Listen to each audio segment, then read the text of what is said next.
Hello.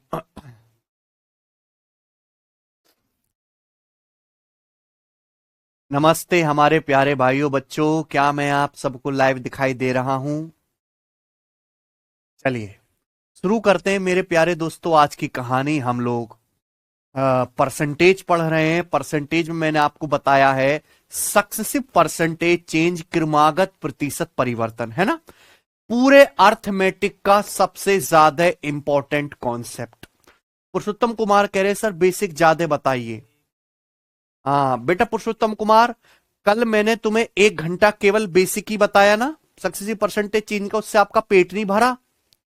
बेटा paper में केवल बेसिक नहीं आता है, बेसिक के आगे भी एक दुनिया होती है सवालों की, वो आते हैं पेपर में, ठीक है ना? वो भी तो करा करो। कहां तुम्हारी गाड़ी बेसिक पे ही जाकर अटक गई है? कल मैंने आपको सारे बेसिक बताया सक्सेसिव परसेंटेज चेंज का, एग्जाम्पल्स कराया, और आज की क्लास में हमें सवाल करने हैं। ठीक है भाई, चलो करने के लिए तैयार हैं?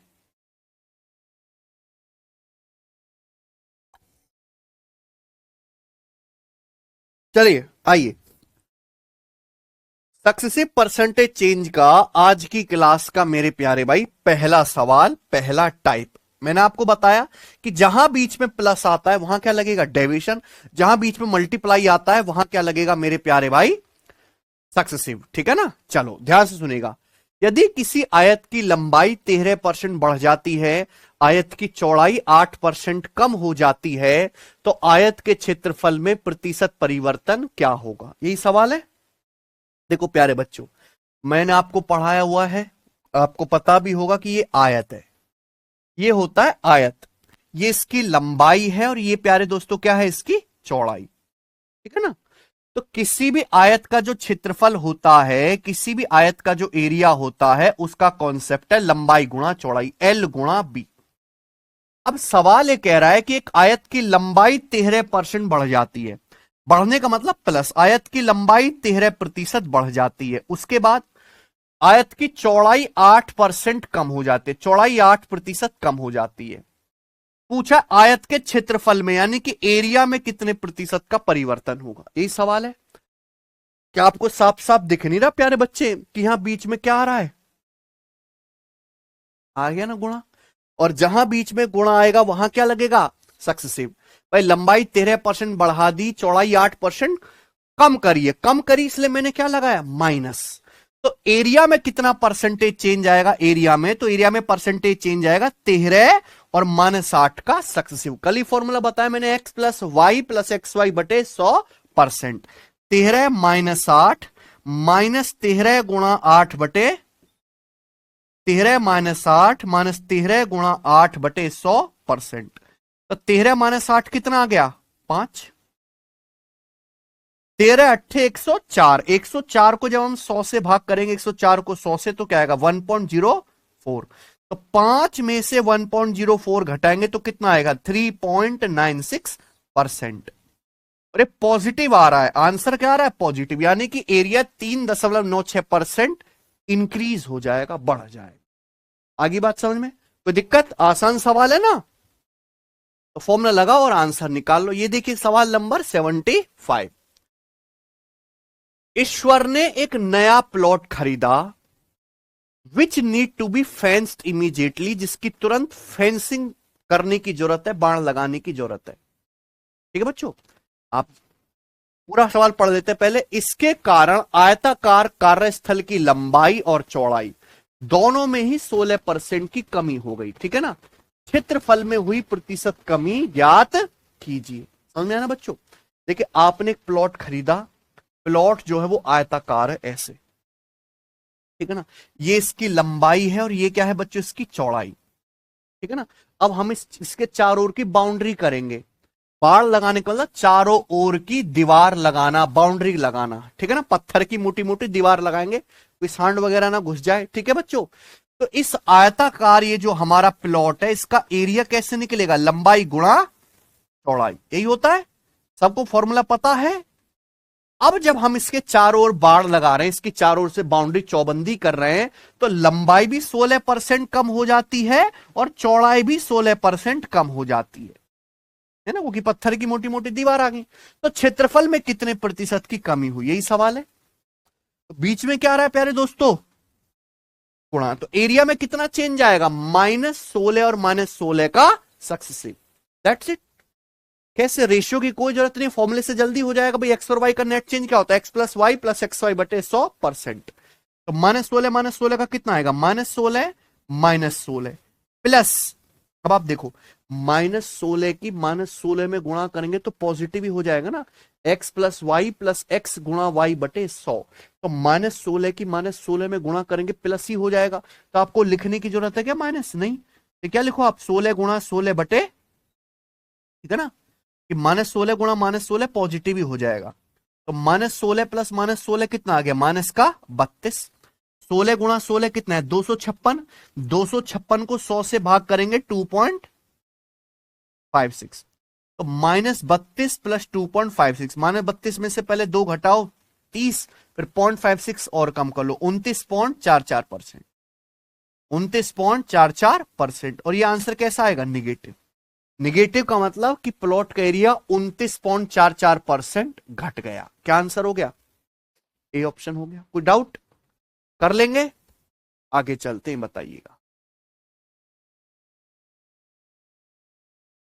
76, ठीक है।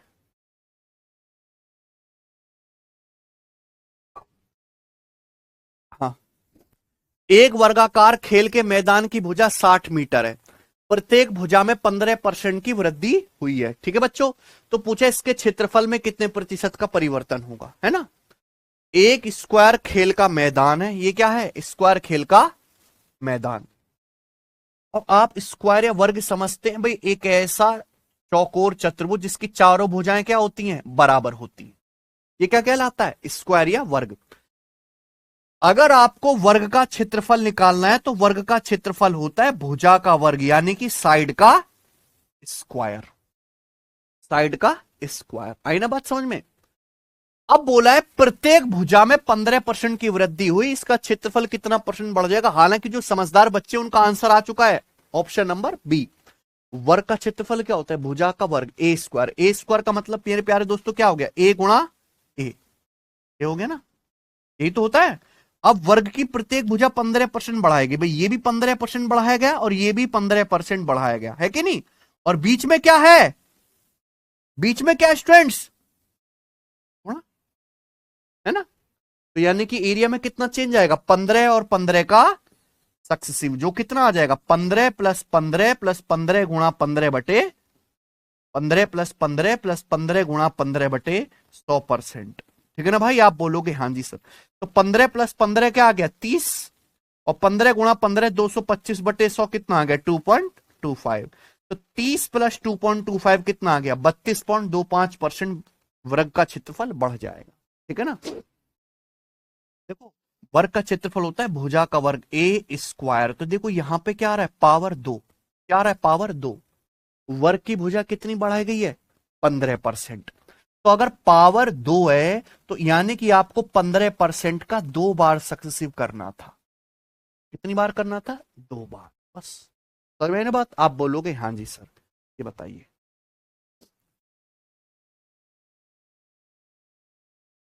एक घनाभ के आकार के कमरे की लंबाई, चौड़ाई और ऊंचाई में 10, 15 और 20% की वृद्धि की जाती है, ठीक है ना।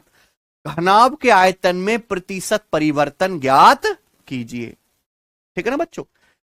तो आप अपना कमरा देखो, आपका जो कमरा है वो क्या है, एक घनाभ है, ठीक है ना। जैसे हमारे पास ये डब्बा है, ये क्या डब्बा, एक घनाभ है, ठीक है। ये इसकी लंबाई है, ये चौड़ाई है और ये इसकी ऊंचाई है। तो घनाभ का जो आयतन होता है उसका कॉन्सेप्ट है लंबाई गुणा चौड़ाई गुणा ऊंचाई। आप बोलोगे हाँ जी सर, बिल्कुल सही। तो एक घनाभ की शेप का कमरा, इसकी लंबाई 10% बढ़ जाती है, चौड़ाई कितनी बढ़ जाती है, 15%, और हाइट कितनी बढ़ाई जाती है, 20%। तो प्रश्न यह है कि उसके आयतन में कितने प्रतिशत का परिवर्तन होगा, आयतन कितना परसेंट बढ़ जाएगा, ठीक है ना। देखो बच्चों यहां बीच में क्या आ रहा है, और जहां बीच में गुणा वहां क्या लगेगा, सक्सेसिव। यानी कि आपको 10, 15 और 20 का क्या लगाना है, सक्सेसिव निकालना है। देखो अगर हर चीज बढ़ा रहे हैं, लंबाई चौड़ाई ऊंचाई सब कुछ बढ़ा रहे हैं, तो आयतन भी बढ़ना चाहिए, साइज बढ़ रहा है तो, यानी कि ये दो ऑप्शन तो डिक्रीज वाले संभव ही नहीं है। आंसर या तो ए ऑप्शन है या फिर बी ऑप्शन है। बात समझ में आ गई ना बच्चे? आप बोलोगे हाँ जी सर, मजा आ गया समझ के, ठीक है। तो आपको इन तीनों का सक्सेसिव निकालना है, या फॉर्मूले से भी निकाल सकते हो और रेशियो से भी, दोनों ही रास्ते बढ़िया, कोई बुरा तो है नहीं। बताओ कौन सा बता दूं? रेशियो, ठीक है बच्चों। तो हम घनाभ की लंबाई 10% बढ़ाते, 10% कितना होता है? 1/10। चौड़ाई 15% बढ़ाते, 15% की फ्रैक्शन वैल्यू 3/, हाइट बढ़ाते 20%, इसकी फ्रैक्शन में वैल्यू 1/5। तो लंबाई 10% बढ़ाते 1/10, यानी कि लंबाई 10 से 1 बढ़ के कितनी हो जाएगी? यार सीधी सीधी गुणा करते हैं ना हम लोग। चौड़ाई 15% बढ़ाते हैं 3/20, अगर पहले 20 थी तो 20 से 3 बढ़ के कितनी हो जाएगी? 30। हाइट 20% बढ़ाते 1/5, तो हाइट 5 से 1 बढ़ के कितनी हो जाएगी? 6। सीधी सीधी जब आप गुणा करेंगे तो ये आ जाएगा भैया, अच्छा ये ऐसे ही रहने दो, काटो मत। नीचे क्या आ जाएगा? 20 पंजे 100, 100 गुणा 10,000, ठीक है ना। ऊपर क्या आएगा मेरे भाई? 11 गुणा 23, 253, है ना, गुणा 6, यानी कि 1500 प्लस 18 कितना आ गया? 1518। कोई दिक्कत? 250 छिक्का 1500, 6×3 18, कोई दिक्कत नहीं, सीधी सीधी गुणा ही तो है। ये क्या आ गया? जब सीधी सीधी गुणा करेंगे घनाभ के इनिशियल वॉल्यूम और फाइनल वॉल्यूम का रेशियो आ गया, यानी कि घनाभ का आयतन पहले 1000 था शुरुआत में, तो बढ़ के कितना हो गया? 1518। हमेशा इनिशियल और फाइनल वैल्यू का रेशियो आता है कि नहीं? तो अगर किसी घनाभ की लंबाई 10%, चौड़ाई 15%, हाइट 20% बढ़ाई जाए, तो उस घनाभ का आयतन शुरुआत में अगर इनिशियल 1000 है तो 1000 से बढ़ के कितना हो जाएगा? 1518।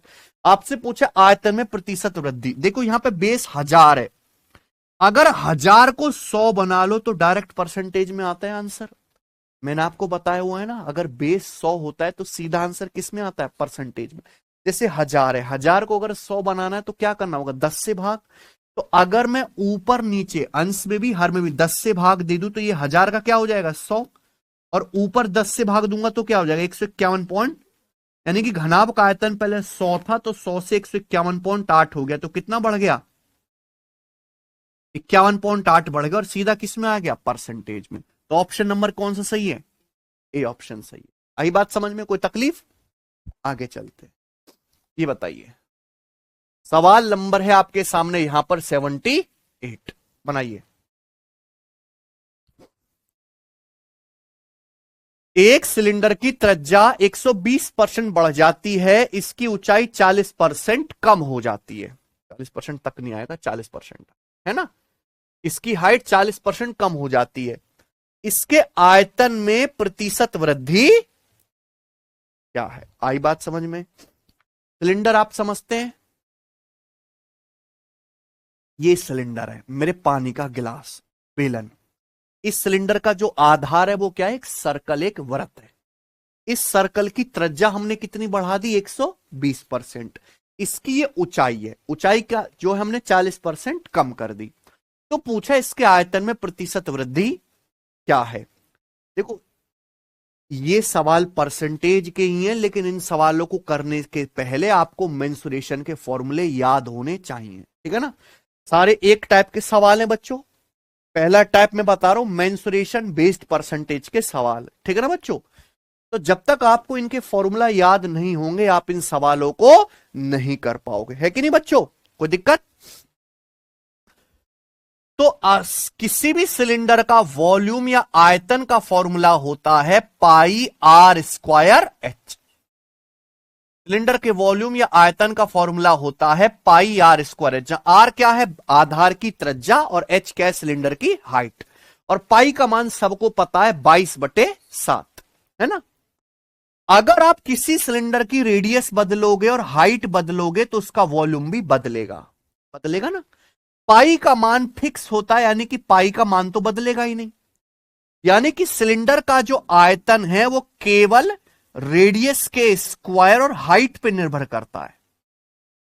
हाइट दुगना करोगे वॉल्यूम भी दुगना हो जाएगा, ठीक है ना बच्चों। कोई दिक्कत? रेडियस अगर दुगनी करोगे वॉल्यूम 4 गुना होगा, क्योंकि 2 का स्क्वायर है। आई ना बात समझ में? आप बोलोगे जी सर बिल्कुल सही यही है, ठीक है ना। यानी कि सिलेंडर का वॉल्यूम त्रिज्या के वर्ग और ऊंचाई की गुणा पे निर्भर करता है, ठीक है ना। बीच में क्या आ रहा है? बीच में क्या आ रहा है? गुणा। गुणा मतलब सक्सेसिव। सिलेंडर की रेडियस कितनी बढ़ाई जाती है? 120%। और लेकिन यहां पे क्या है? सिलेंडर की रेडियस 120% बढ़ाई जाती है, लेकिन यहां पर रेडियस का स्क्वायर है। यानी कि 120% का कितनी बार सक्सेसिव होगा? 2 बार। हाइट कितनी कम की जाती है? 40%। यानी कि आपको इस सवाल में कुछ भी नहीं करना, 120, 120 और -40 का क्या निकालना है? सक्सेसिव। समझ में आया बच्चों? आप बोलोगे हाँ जी सर, है ना। रेडियस का स्क्वायर है ना, स्क्वायर यानी कि 2 बार। तो रेडियस 120% बढ़ जाती है, तो 120%, 120% 2 बार। हाइट कितनी कम हो जाती है? 40%। अब यहां आप फॉर्मूला भी लगा सकते हैं और रेशियो भी लगा सकते हैं, ठीक है ना।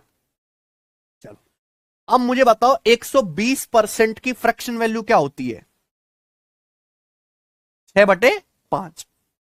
6/5 ना लिख के भैया 12/10 लिख लेते। देखो, नीचे अगर 10 रहता है तो कैलकुलेशन आसान होती है। 10 का मतलब क्या होता है? 100। तो कैलकुलेशन क्या होती है? आसान। अगर हम रेडियस 120% बढ़ा रहे हैं तो 120% की फ्रैक्शन वैल्यू है 120/100। 120/100 का मतलब 12/10। क्या आपको मेरी बात समझ में आ रही है? अगर हम किसी सिलेंडर की त्रिज्या कितनी बढ़ा रहे हैं बच्चों? 120%। तो 120% का मतलब क्या हुआ? 12 यानी कि सिलेंडर की रेडियस अगर 10 थी तो 10 से कितनी बढ़ गई? तो 10 से 12 बढ़ के कितनी हो गई? 22 हो गई। कोई दिक्कत है? ठीक है। 120% का फ्रैक्शन वैल्यू 12/10। अगर आपको नहीं समझ में आ रहा तो 120% को 6/5 लिख लो, कोई बुराई नहीं है, ठीक है ना। 120% क्या होता है? 120/100 यानी कि 6/5। कोई समस्या? सेम ही आएगा आंसर पे, कोई फर्क नहीं पड़ेगा। यानी कि सिलेंडर की रेडियस अगर पहले 5 थी तो 5 से 6 बढ़ के कितनी हो गई? 11। 5 थी, 5 को 6 बढ़ा दो 11 होगी। लेकिन आपको क्या करना है? स्क्वायर 2 बार बढ़ाना है ना। 120%, 120% 2 बार बढ़ाना है, 2 बार बढ़ाना है, यानी कि इसका 11/5 गुणा 11/5 तो क्या हो जाएगा? 11/5 का स्क्वायर। ठीक है बच्चों। इंटू हाइट कितना कम हो जाती है? 40% की फ्रैक्शन में वैल्यू कितनी है? 2/5। यानी कि हाइट अगर पहले 5 थी तो 5 से 2 कम होकर कितनी हो गई? ठीक है, कोई दिक्कत? आप बोलोगे नहीं सर। तो आपने क्या किया? रेडियस के स्क्वायर और हाइट के रेशियो की सीधी सीधी गुणा कर दी। तो नीचे क्या आ गया? 5 का वर्ग 25, 25 पंजे 125। ऊपर क्या आ गया प्यारे बच्चों? ऊपर आ गया 11 का वर्ग 121, है ना, और गुणा 3। 121 दिया 363। ये आ गया। ये क्या आया है प्यारे भाई, बताओ जरा। ये सिलेंडर के इनिशियल वॉल्यूम और फाइनल वॉल्यूम का रेशियो आ गया। यानी कि अगर सिलेंडर का वॉल्यूम पहले 125 था तो अब बढ़ के कितना हो गया है? 300। अगर किसी सिलेंडर की रेडियस 120% बढ़ाई जाए, हाइट 40% कम कर दी जाए, तो अगर उस सिलेंडर का वॉल्यूम पहले 125 था तो 125 से बढ़ के कितना हो जाएगा? 363 हो जाएगा। आपसे पूछा कितना परसेंट बढ़ गया। देखिए आप वो कर सकते हैं कि फाइनल में से इनिशियल वैल्यू घटाओ बटे 125 गुणा 100% कर सकते हैं। लेकिन मैं आपको बार बार एक ही टेक्निक बता रहा हूं कि अगर बेस 100 बना लेते हो तो डायरेक्ट आंसर किस में आएगा? परसेंटेज में, है कि नहीं। बेस अगर 100 बना लेते हो, देखो जैसे यहां पे बेस क्या है आपका? 100। मैंने आपको ये बताया कि 125 का पहाड़ा याद करो। 125 अट्ठे क्या होता है? 1000। अगर 125 की 0.8 में गुणा कर दो तो क्या आता है? 100 आता है। यानी कि अगर मैं ऊपर नीचे 0.8 से गुणा कर दूं तो बेस क्या बन जाएगा? 100। ये 125 है, 125 को 0.8 से गुणा कर दो, 0.8 से गुणा क्या आएगा? 100। ऊपर 363 है, 363 को भी 0.8 से गुणा करो, कितना आएगा भाई? 240 और 48, 288 और 2.4, 290.4। इतनी जल्दी कर लोगे? 300 का 0.8 गुना 240, 60 का 0.8 गुना 48, 3 का 0.8 गुना 2.4, सब जोड़ दिए 290.4। यानी कि मैं कह सकता हूं अगर सिलेंडर का वॉल्यूम पहले 100 था तो 100 से बढ़ के कितना हो गया 290.4, तो सिलेंडर का वॉल्यूम कितना बढ़ गया 100 था, आपके पास 100 रुपए थे, 290.4 हो गए, तो कितने बढ़ गए 290.4 में 100 घटा देंगे, ये सीधा आंसर किस में आ गया परसेंटेज में, ऑप्शन नंबर ये उत्तर है। ठीक है ना। देखो इस सवाल का सॉल्यूशन केवल ये है, ये आपको पेपर में नहीं लिखना है, ये सबको यही है बस, बाकी जो भी था मैंने आपको समझाने के लिए लिखा। ठीक है ना बच्चों, करना आपको पेपर में केवल इतना सा ही है, लेकिन मैं इतना सा बताऊंगा लिख के तो आपकी बुद्धि में आएगा ही नहीं, खराब है ना बुद्धि, इसलिए मुझे पूरा डिटेल में एक एक चीज बतानी पड़ती है। इसका मतलब ये नहीं कि सवाल बहुत बड़ा है या बहुत मुश्किल है, मुश्किल से 15-20 सेकंड में होने वाली चीज है। ठीक है ना बच्चों, आगे चलते हैं। हाँ, ये इस प्रकार के सवाल, इस टाइप के सवाल तभी कर पाओगे जब आपको फॉर्मूला याद हो। ठीक है ना। अगला करते हैं, सवाल नंबर आपके सामने 79।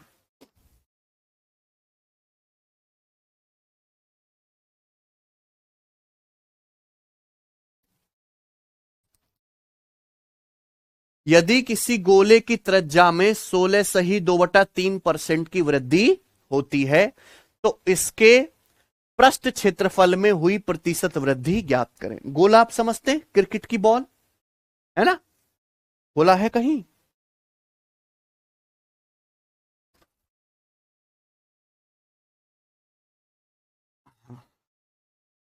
ये देखिए, ये है सुंदर सा गोला। ठीक है बेटा, देख रहे हैं, ये गोला है, क्रिकेट की बॉल, ये होता है गोला। ठीक है ना।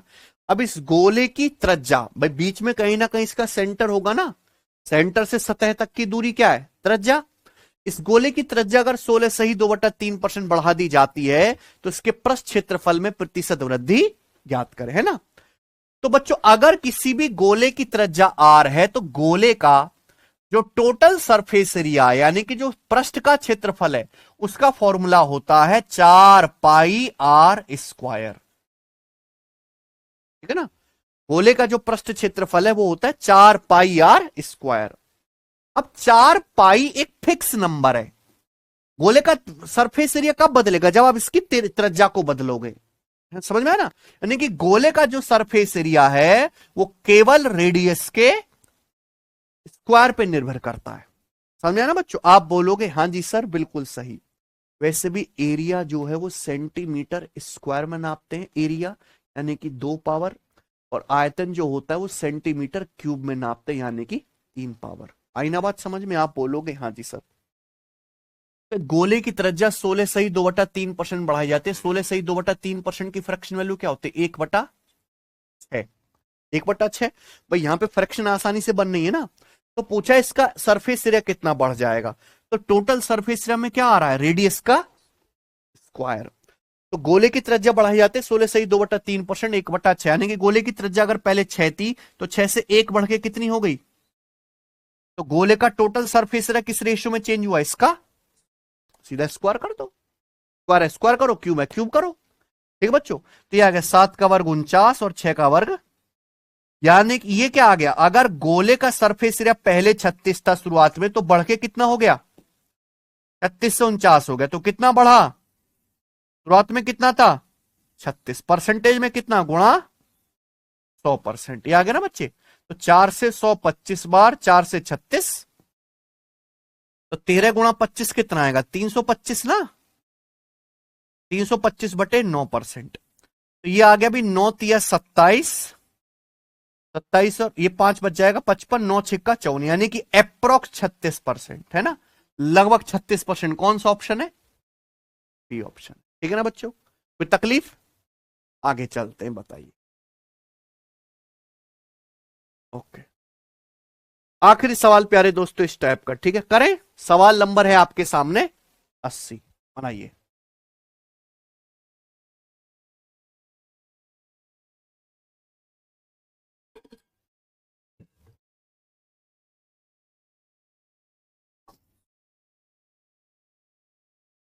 आर त्रिज्या वाले एक गोले को गर्म किया जाता है जिससे इसकी त्रिज्या कितनी बढ़ जाती है, 10% बढ़ जाती है।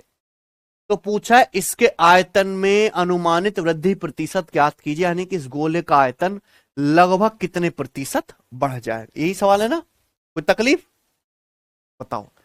देखो गोला मैंने आपको दिखा दिया, गोले का आयतन क्या होता है, 4/3 पाई आर क्यूब। ये याद रखिए, अभी जैसे हम मेंसुरेशन पढ़ेंगे तो वहां भी ये फॉर्मूले काम आएंगे, ठीक है, लेकिन परसेंटेज में भी इनकी जरूरत पड़ेगी। 4/3 पाई आर क्यूब, 4/3 पाई एक फिक्स नंबर है, इसका मान कभी नहीं बदलता। आप क्या बदल सकते हो, गोले की केवल त्रिज्या। तो गोले का आयतन क्या, रेडियस की पावर 3 पे डिपेंड करता, पावर 3 आ रहा है ना, कोई दिक्कत। अब एक गोले की त्रिज्या हमने कितनी बढ़ा दी, 10%। पूछा है आयतन कितना परसेंट बढ़ जाएगा, गोले की त्रिज्या 10% बढ़ा दी, 10% कितना होता है, 1/10, 1/10 होता है। यानी कि गोले की त्रिज्या पहले अगर 10 थी तो 10 से हमने कितनी बढ़ा दी, तो कितनी होगी, 11।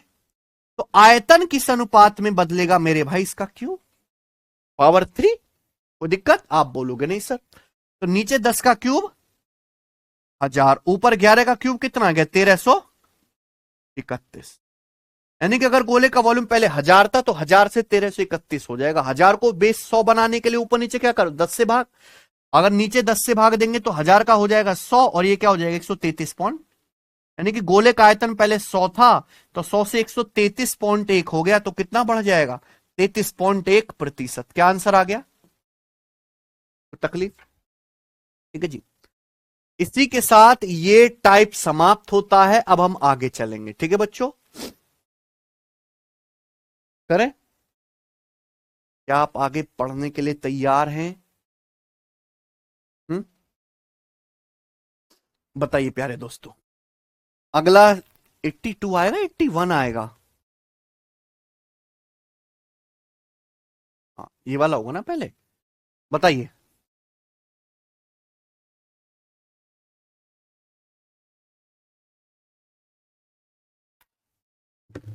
ठीक है, देखो प्यारे दोस्तों, ध्यान से सुनेगा मेरे भाई सब बच्चे इस सवाल को, सवाल है आपके सामने यहां पर 81, ठीक है ना। आपने अक्सर देखा होगा कि इस सामान की कीमत हर साल इतनी परसेंट घट रही है, बढ़ रही है, इस गांव की, शहर की आबादी इतने परसेंट घट रही है, बढ़ रही है, ऐसे सवालों को कैसे सॉल्व करते हैं, ठीक है ना, समझ में आया ना। ये जितने भी सवाल होते हैं सब सक्सेसिव परसेंटेज चेंज के कॉन्सेप्ट से ही होते हैं।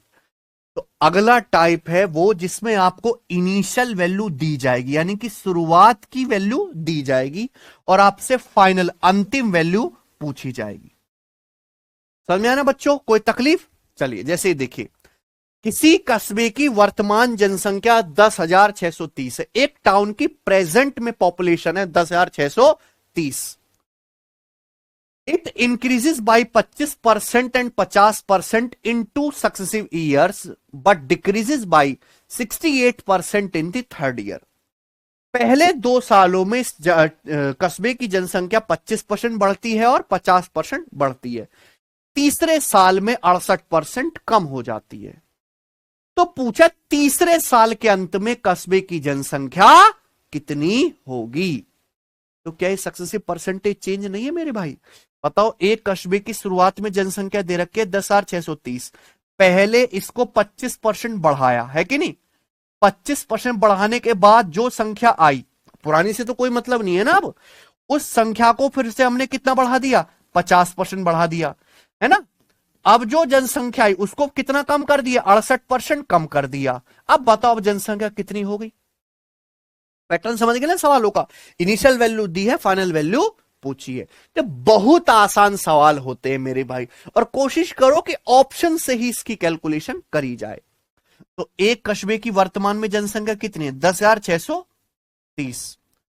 शुरुआत में वैल्यू दी है, फाइनल वैल्यू पूछी है, यानी कि मल्टीप्लाइंग फैक्टर की क्या करते जाना है, सीधी सीधी गुणा।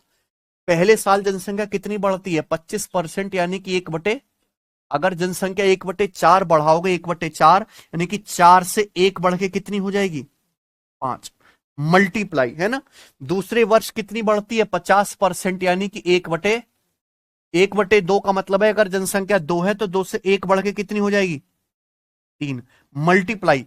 तीसरे साल 68% कम हो जाती है। 68% की फ्रैक्शन वैल्यू कितनी है? 4%, 1/25, 68%, 17 यानी कि जनसंख्या अगर 25 थी तो 25 से 17 कम होकर कितनी हो जाएगी? 8। ये 3 साल बाद जनसंख्या होगी। 3 साल बाद पूछिए तो मल्टीप्लाइंग फैक्टर की 3 साल में जो भी चेंज हो रहा है उससे गुणा करते जाइए।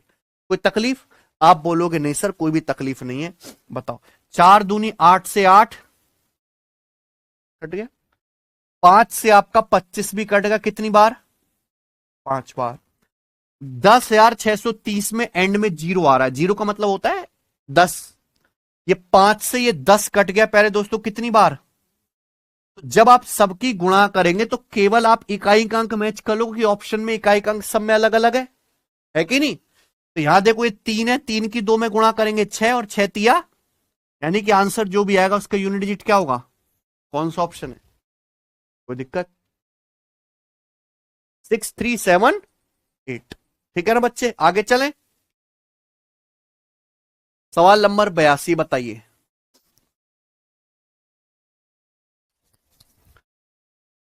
हाँ जी, मनीष ने एक एसी 46,875 रुपए में खरीदा। ठीक है भाई, इसके मूल्य का 8% वार्षिक दर से मूल्य ह्रास हो रहा है। 3 साल बाद एयर कंडीशन की कीमत क्या होगी? आई ना बात समझ में? देखो, मनीष ने अभी एक एसी खरीदा है ना, नया साल आया, मनीष एसी खरीद के आया, कितने रुपए का? 46,875 रुपए का एसी खरीद के लाया। अब एसी क्या है? एक इलेक्ट्रॉनिक सामान है जिसकी कीमत हर साल कम होती है, डेप्रीशिएट होती है। तो सवाल में बताया गया है कि it's value is depreciating at the rate of 8% yearly, यानी कि इस एसी की कीमत हर साल 8% कम हो जाती है, 8% घट जाती है। इसे बोलते हैं मूल्य ह्रास की दर। समझ में आना बच्चों? तो एसी की कीमत हर साल 8% कम हो जाती है। प्रेजेंट में वैल्यू दी है, पूछा है 3 साल बाद एसी की कीमत क्या होगी। आई ना बात समझ में? अगर एसी की कीमत हर साल 8% कम हो रही है तो 8% की फ्रैक्शन वैल्यू क्या होती है? 4%, 1/25, 8% यानी कि 2/। तो एसी अगर इसने मनीष ने 46,875 रुपए का खरीदा है, हर साल कीमत 8% कम हो जाते, 2/25, यानी कि कीमत अगर 25 थी तो 25 से 2 कम होकर कितनी हो जाएगी? 1 साल बाद एसी की कीमत ये होगी, ये 1 साल बाद होगी। 3 साल बाद क्या होगी मेरे भाई? फिर दोबारा से 23/25 से गुणा, है ना, फिर दोबारा 23/25 से गुणा, हर साल 23/25 से गुणा करेंगे तो क्या हो जाएगा? ये 23/25 का प्यारे दोस्तों क्यूब नहीं हो जाएगा? क्या हो जाएगा भाई? 3 बार गुणा करेंगे तो क्या हो जाएगा? पावर 3। यानी कि अगर हर साल सेम परसेंट से चेंज हो रहा है, 2 साल बाद कीमत पूछिए पावर 2, 3 साल बाद पूछिए पावर 3, 4 साल बाद पूछिए पावर 4, कि जितनी बार आप गुणा करोगे उतनी क्या चढ़ जाएगी? पावर। हर साल 8% कम हो रही है, 2/25, यानी कि 25 से घट के कितनी रह जाएगी? 23। 3 साल बाद क्या होगी? 3 बार गुणा करेंगे, उसका मतलब क्या होगा? पावर 3। आगे ना बात समझ में? आप बोलोगे हाँ जी सर। देखो, आपको इसकी कैलकुलेशन करनी है, आप यहां भी यूनिट डिजिट लगा सकते हैं। देखो, 6 है, 1 है, 5 है, 2 है कि नहीं बच्चे? आप बोलोगे हाँ जी सर। हालांकि मैंने तो आपको 25 तक क्यूब ही याद करने के लिए बोला है, तो इससे तो आपका काम और आसान हो जाएगा, है कि नहीं सचिन भाई? 23 का क्यूब क्या होता है? 23 का क्यूब होता है 12167, और 25 का क्यूब क्या है? 15,625। देखो, 15,625 से 3 बार कट गया ये पूरा पूरा, 15 तिया 45, 625 तिया, है ना? तो यानी कि 3 सत्ते 1, एंड में 1 आएगा। कौन सा ऑप्शन है? ठीक है बच्चों, कोई तकलीफ? कर लोगे ना ऐसे सवाल? आगे चलते हैं, बताइएगा। सवाल नंबर है आपके सामने 83, बनाओ। 1968 में एक कस्बे की जनसंख्या 4,85,000 थी। कितनी थी भाई साहब? 4,85,000। यदि 2 लगातार दशकों में इसकी जनसंख्या में 20% प्रति दशक की दर से वृद्धि हुई है तो 1988 में कस्बे की जनसंख्या कितनी थी? ठीक है ना। बहुत से बच्चों को लगेगा सर 1968 की जनसंख्या दी है और पूछा 1988 की, ये कैसे होएगा। आप सवाल के भाव को समझो, इसकी भाषा को। भाई शुरुआत की जनसंख्या दी है और 20 साल बाद की पूछी है ना। 1968 में कस्बा है, उसकी जनसंख्या कितनी है, 4,85,000। ये 1968 में आपसे पूछा है 1988 में जनसंख्या कितनी होगी। 1968 से जब आप 1988 में जाएंगे तो इसका मतलब होता है 20 साल बाद। कितने साल बाद, 20 साल का मतलब होता है 2 डिकेड, 2 दशक। यहां पे क्या बोला है, दशक, डिकेड्स, डिकेड्स का मतलब होता है 10 साल। तो 20 साल का मतलब हो गया मेरे प्यारे भी 2 दशक। इस सवाल में यह बताया गया है कि इस कस्बे की जो जनसंख्या है वो हर दशक में 20% बढ़ रही है। हर दशक का मतलब हर 10 साल में 20% बढ़ रही है। हर साल में नहीं, कितने में, हर 10 साल में 20% बढ़ रही है। बोलो आप बात समझ गए। तो आप बताओ इस कस्बे की जनसंख्या हर 10 साल में 20% बढ़ रही है। 20% बढ़ने का मतलब क्या है, चाहे फ्रैक्शन में लिख लो चाहे डेसिमल में। भाई 100% होती है, 100% को 20% बढ़ाओगे तो कितना हो जाएगा, 120%। 120% का मतलब क्या होता है, मल्टीप्लाइंग फैक्टर 1.2, यही हो जाएगा। कोई तकलीफ इसमें, आप बोलोगे हाँ जी सर कोई तकलीफ नहीं है। तो पूछ रहा हूं हर 10 साल में जनसंख्या कितनी हो जाएगी, 1.2 गुना। हर 10 साल में जनसंख्या 20% बढ़ के 1.2 गुना हो जाएगी। तो 20 साल में कितनी होगी, इसका बात खत्म। यागी ना 20 साल बाद 1988 में जनसंख्या। आप बोलोगे जी सर बिल्कुल सही। अब आप बताओ 1.2 का स्क्वायर क्या होता है, 1.2 का स्क्वायर आ गया जी 1.444, 1.44। ये कैलकुलेशन करनी है, दशमलव के बाद 2 अंक यहां, 2 जीरो कट जाएगा। ठीक है, यानी कि आप ये देख पा रहे हैं कि जो भी आंसर आएगा एंड में एक जीरो जरूर बचेगा, जीरो आएगा। कौन सा ऑप्शन है, ठीक है, डबल जीरो बन जाएगा आपका। वो सर कैसे, क्योंकि 5 की 4 में गुणा हो गएंगे तो 5 चौक 20, एक जीरो और आएगा, एक जीरो पहले से है तो आंसर के एंड में क्या आएगा, 2 बार जीरो, खत्म। तो ज्यादातर ऐसे सवाल ऑप्शन से ही हो जाते हैं, ये बताइए। सवाल नंबर है आपके सामने 84, ठीक है ना। जो अभी लेटेस्ट सवाल चल रहे हैं मैंने वो वाले लिए हैं, ठीक है बच्चों। किसी देश की जनसंख्या 1,87,500 है, ठीक है। जन्म दर और मृत्यु दर क्रमशः 13% और 9% है। पूछा है 2 साल बाद देश की जनसंख्या याद कीजिए। सबको सवाल समझ में आ रहा है? किसी देश की वर्तमान में जनसंख्या कितनी है, किसी देश की वर्तमान में जनसंख्या 1,87,500। पूछा क्या है, 2 साल बाद की जनसंख्या। सेम टाइप है, जब भी टाइप बदलता है मैं बता देता हूं कि अब नया टाइप आ रहा है। कौन सा टाइप चल रहा है, शुरुआत की वैल्यू दी है, बाद की वैल्यू पूछी है, दैट्स इट। अलग अलग लैंग्वेज है सब में।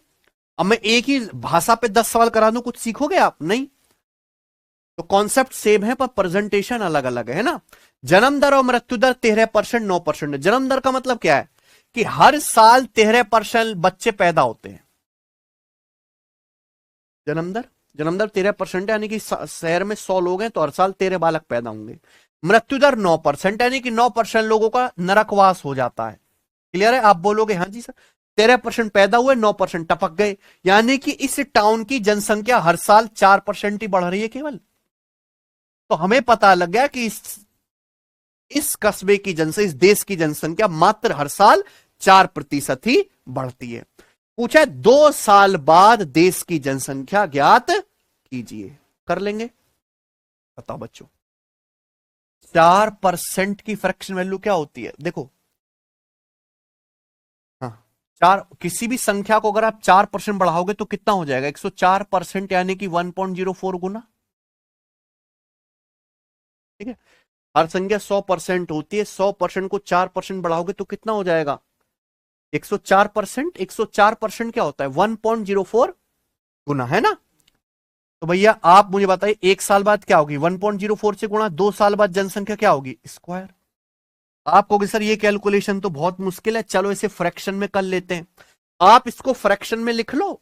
4% बढ़ाने का मतलब क्या होता है, 26/25 गुना 4% 1/25, 4% बढ़ाने के बाद 26/25 गुना।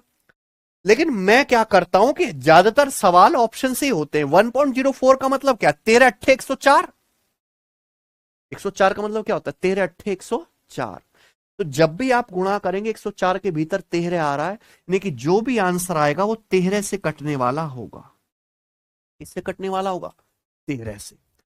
13 से कटने वाला नंबर होगा। देखो 2 जीरो तो देखनी नहीं है, पहले ये तो देखना है एक एक का फर्क है। 2027, 2028, 2029 और 2030।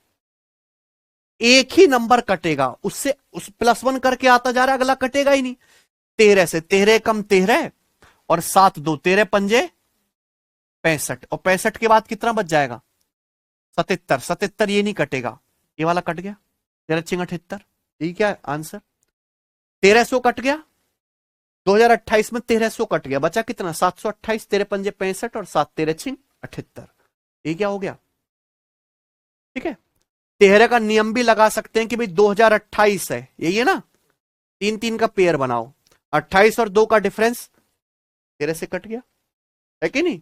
ये क्या आ गया उत्तर। समझे ना बच्चों बात। आगे चलते हैं, बताइए अगला टाइप। अब आपके सामने क्या आएगा, अगला टाइप। अभी तक हमने क्या पढ़ा है कि इनिशियल वैल्यू देके आपको फाइनल वैल्यू पूछिए, लेकिन पेपर में उल्टे सवाल भी तो आते हैं और उल्टे ही ज्यादा आते हैं।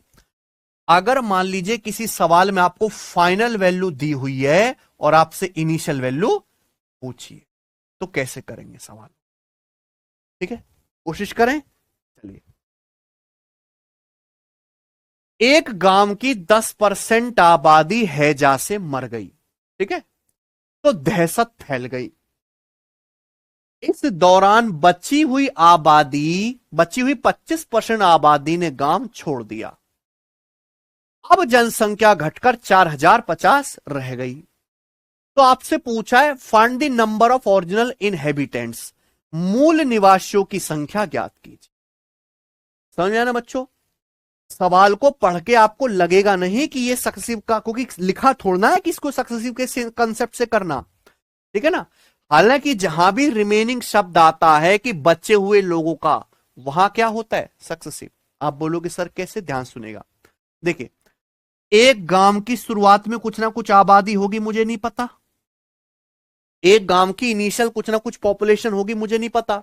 अब इस पॉपुलेशन का 10% आबादी हैजा से मर गई, यानी कि इनिशियल पॉपुलेशन कितनी कम हो गई, तो 10% कम होने के बाद अब जो लोग बचे ये रिमेनिंग लोग हैं, ये रिमेनिंग लोग हैं। गांव की शुरुआत में कुछ ना कुछ आबादी होगी, मुझे नहीं पता, उसमें से 10% हैजा से मर गया। जो लोग बचे, इन बचे हुए लोगों में से, ये रिमेनिंग है ना, इन बचे हुए लोगों में से 25% गांव छोड़ के चले गए, यानी कि 25% लोग और कम हो गए, और कम हो गए। और फाइनली अब जनसंख्या घटकर कितनी रह गई, फाइनल वैल्यू दी है। पूछा ओरिजिनल निवासी कितने थे मेरे भाई, ये पूछा है शुरुआती जनसंख्या, क्लियर है। यानी कि इनिशियल पॉपुलेशन को पहले 10% कम किया गया हैजा से मार के, फिर जो बचे हुए लोग हैं उनमें से 25% गांव से पलायन कर गए। फाइनली 4050 बचे। पूछा है शुरुआत में कितने थे। सबको पैटर्न समझ में आ गया। सक्सेस भी तो हो रहा है, लगातार डिक्रीज हो रहा है, पहले 10% फिर 25%। फाइनल वैल्यू दी है, इनिशियल वैल्यू पूछिए। आप यहां पे फॉर्मूला भी लगा सकते हैं और रेशियो भी, ठीक है ना बच्चे। देखो पहले के 10% लोग हैजा से मर गए, इसकी फ्रैक्शन वैल्यू कितनी, 1/10। 25% की फ्रैक्शन वैल्यू 1/10% का मतलब 1/10 है, यानी कि अगर गांव की आबादी पहले 10 थी तो 10 से 1 कम होकर कितनी हो रह गई, 9। फिर 25% लोग छोड़ के चले गए, 25% की फ्रैक्शन वैल्यू 1/, यानी कि गांव की आबादी 4 थी तो 4 से कितनी रहेगी घटके, दोनों की सीधी सीधी गुणा, तो नीचे क्या आएगा 10 चौक 40, ऊपर क्या आ गया 9 तिया, ये क्या आ गया बच्चों, हमेशा इनिशियल वैल्यू और फाइनल वैल्यू का रेशियो आता है सीधी सीधी गुणा करने से। देखिए गांव की शुरुआत में आबादी 40 थी तो फाइनली अब कितनी हो गई है 27। अगर गांव की शुरुआत में आबादी 40 थी तो अब घटके 27 रह गई है, क्लियर है ना। अब गांव की फाइनल आबादी कितनी है 4000, तो 27 किलो 4050 से कितने गुना, 27 एकम 27, बच गया 13, 27 पंजे 135, 150 गुना। तो गांव की शुरुआत में कितनी आबादी थी, 40 का 150 से गुणा करेंगे यानी कि 6000। इस सवाल का आंसर है ऑप्शन नंबर डी सही है। ठीक है ना भाई, ये उत्तर हो गया। ये सब कुछ हमने आपको समझाने के लिए लिखा है, ये इसका सॉल्यूशन है। यही है ना बच्चों, पेपर में थोड़े ना माहौल आप बनाओगे। ठीक है जी, चले आगे, चलो आइए ये करो। सवाल नंबर है आपके सामने यहां पर 86।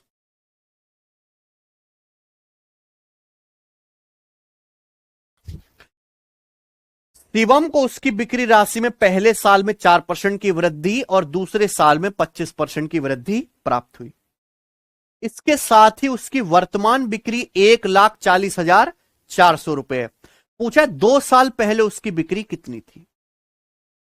प्रेजेंट की बिक्री दी हुई है, प्रेजेंट की 2 साल पहले की पूछी है, यानी कि शुरुआत की वैल्यू, फाइनल वैल्यू दी है, इनिशियल वैल्यू पूछी है। हो गया ना भाई। शिवम की बिक्री पहले साल कितनी बढ़ती है, 4%, दूसरे साल कितनी बढ़ती है, 25%। ठीक है ना, जो है प्रेजेंट में 1,40,400 है। पूछा 2 साल पहले उसकी बिक्री कितनी थी। जैसे बिल्कुल पिछला सवाल है वैसे ही कर सकते हैं, है कि नहीं। देखो मैं आपको एक चीज और बताना चाहता हूं, हमारे पास दोनों रास्ते हैं। आप रेशियो मेथड भी कर सकते हैं और दूसरा मैं आपको बता रहा हूं फॉर्मूला भी। ठीक है ना, आसान डेटा है, कोई बहुत मुश्किल डेटा तो है नहीं। शिवम की बिक्री पहले साल 4% बढ़ी है ना, दूसरे साल कितनी बढ़ी, 25%। तो कोई मुझे यह बताएगा कि 2 सालों में शिवम की बिक्री कितने परसेंट बढ़ गई, 2 सालों में शिवम की बिक्री कितने परसेंट बढ़ गई। इन दोनों का सक्सेसिव है भाई, 4 और 25 का सक्सेसिव कितना आएगा, 4 + 25 + 4 × 25 बटे 2 सालों में इतना परसेंट बढ़ गई। ठीक है ना, तो आप 100 से 100 काट लेंगे, 1 25 4 29 और 1 30%। बोलो बात समझ में आ गई, कोई तकलीफ है। यानी कि 2 सालों में शिवम की बिक्री 30% बढ़ी। शुरुआत 2 साल पहले कितनी बिक्री थी मुझे नहीं पता, नहीं पता। इन 2 साल में बिक्री कितनी बढ़ी, 30%। 2 साल में बिक्री 30% बढ़ी और 30% बढ़ने के बाद कितनी हो गई, 1,40,400 रुपए। कोई डाउट है ना। 2 साल पहले कितनी थी नहीं पता, लेकिन 2 साल के दरमियान बढ़ी कितनी, 30%, है ना। 30% बढ़ने के बाद 1,40,400 है। 2 साल पहले कितनी थी, सॉल्व करना चाहते हैं, कैलकुलेशन करना चाहते हैं, हो जाएगा अभी। अगर 2 साल पहले 100% थी तो अब 30% बढ़ के कितनी होगी, 130%। 100 + 30 130 हो गया ना, 130% की वैल्यू दी है। बताओ कितने गुना, 13 एकम 13 और 1 जीरो नहीं जाएगा है भाई, फिर 13 अट्ठे 104 यानी कि 1080 है। कितने गुना, 1080 गुना। तो 100% की वैल्यू भी कितनी आ जाएगी, 1080 से गुणा कर देंगे। 1080 से गुणा करके कितना आ जाएगा बताओ, 108,000। कौन सा ऑप्शन है, ठीक है ना। 130% की वैल्यू दी है, 100% की वैल्यू पूछी है। ठीक है ना बच्चे, इतनी भी मेहनत की जरूरत नहीं है। आप इस सवाल के ऑप्शंस देखो, सवाल के ऑप्शन बहुत ज्यादा दूर दूर है भाई, है बच्चों। इस सवाल के ऑप्शंस क्या बहुत ज्यादा दूर दूर नहीं है। जब सवाल के ऑप्शंस बहुत ज्यादा दूर दूर हैं तो हम क्या करेंगे, अप्रॉक्स कैलकुलेशन। भाई 2 साल पहले की आबादी पूछी, आंसर ऐसा ऑप्शन होना चाहिए जिसको 30% बढ़ाने पर लगभग क्या आ जाए, 1,40,000 आ जाए। क्या आ जाए, 1 लाख। आंसर ऐसा ऑप्शन होगा जिसको 30% बढ़ाना कोई मुश्किल काम नहीं है। ये क्या आ जाए, 1,40,000 आ जाए। ये 88,000 है। 88,000 क्या 1 लाख भी होता तो 1 लाख को भी 30% बढ़ाते तो 1,30,000 आता, 1,40,000 नहीं आता। यानी कि ये वाला आंसर नहीं हो सकता। बोलो 1,35,000 है, इसका 30% तो बहुत बड़ा आएगा, 39 अभी 39,000 भी अगर आप बढ़ाओगे तो बहुत बड़ा हो जाएगा 1,40,000 से। आंसर नहीं है, 1,12,000 है। कितना, 1,12,000 का 30% आप निकालो तो कितना आ जाएगा, लगभग 33,000 के करीब, है ना। तो आप 33,000 भी आप इसका बढ़ाओगे तो 1,40,000 से ज्यादा हो जाएगा। यानी कि आंसर क्या बचा, केवल। आई ना बात समझ में, ठीक है ना। इसके लिए आपकी कैलकुलेशन बढ़िया होनी चाहिए। आगे चलते हैं, सवाल नंबर क्या है आपके सामने, 80 बनाओ।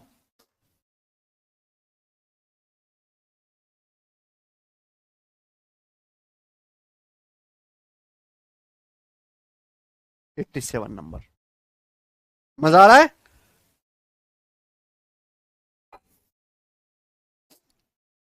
एक मास्क बनाने वाली कंपनी ने 2018 में एक्स मास्क बनाए, ठीक है। 2019 में अपनी निर्माण क्षमता में 30% की वृद्धि की, 2020 में निर्माण में 15% की और वृद्धि की, ठीक है। 2021 में मशीनरी के खराब होने के कारण इसके निर्माण में 40% की गिरावट आई। 2021 में 179400 मास्क का प्रोडक्शन हुआ है, तो एक्स का मान क्या होगा। बहुत बेसिक सवाल है। 2018 में एक कंपनी एक्स मास्क बना रही है। 2018 में कितने मास्क बना रही है, एक्स मास्क। हमें यही एक्स की वैल्यू निकालनी है। कंपनी का काम है मास्क बनाना। 2019 में कंपनी का प्रोडक्शन 30% बढ़ गया, यानी कि 2018 में कंपनी ने 30% मास्क ज्यादा बनाए, 30% प्रोडक्शन बढ़ गया। फिर अगले साल 2020 में कितना बढ़ा प्रोडक्शन, 15%। फिर 2021 में मशीन खराब होगी कंपनी में, तो 40% मास्क कम बने। तो 2019, 2020, 2021 तीनों का परसेंटेज चेंज दिया हुआ है। फाइनली 2021 में कितने मास्क बने हैं, 179400। एक्स का मान क्या होगा, 2021 की वैल्यू दी है और पूछी क्या, शुरुआत 2018 की वैल्यू। क्या सवाल नहीं हो जाए, कुछ लिखने की जरूरत है क्या, नहीं। डेटा बहुत आसान है, रेशो से कर लेते हैं। 2019 में कितना प्रोडक्शन बढ़ा, 30%। 30% की फ्रैक्शन वैल्यू 3/, यानी कि 10 थे तो 3 मास ज्यादा बने, कितना, 13। सीधी सीधी गुणा। 2020 में कितनी वृद्धि हुई, 15%। 15% की फ्रैक्शन वैल्यू क्या होती है, 3/20, यानी कि 20 से 3 बढ़ के कितना हो गया प्रोडक्शन, 23।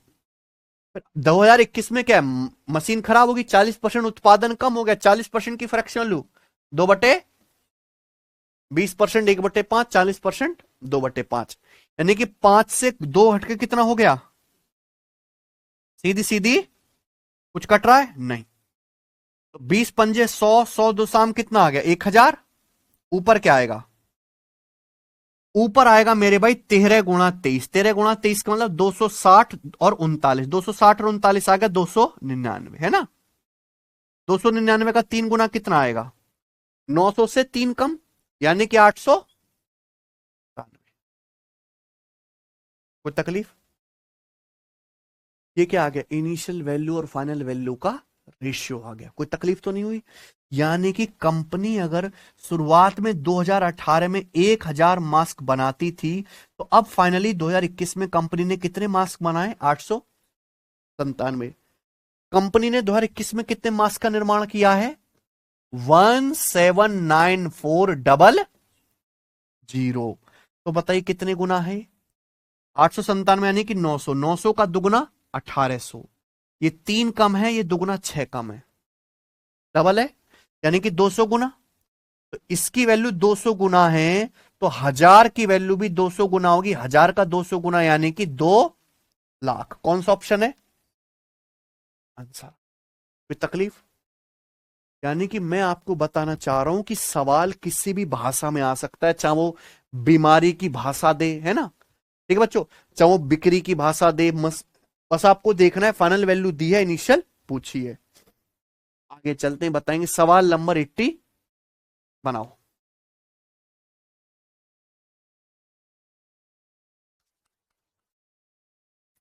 और ये बहुत इंपॉर्टेंट सवाल है, आपने प्रीवियस ईयर में देखे होंगे ऐसे सवाल।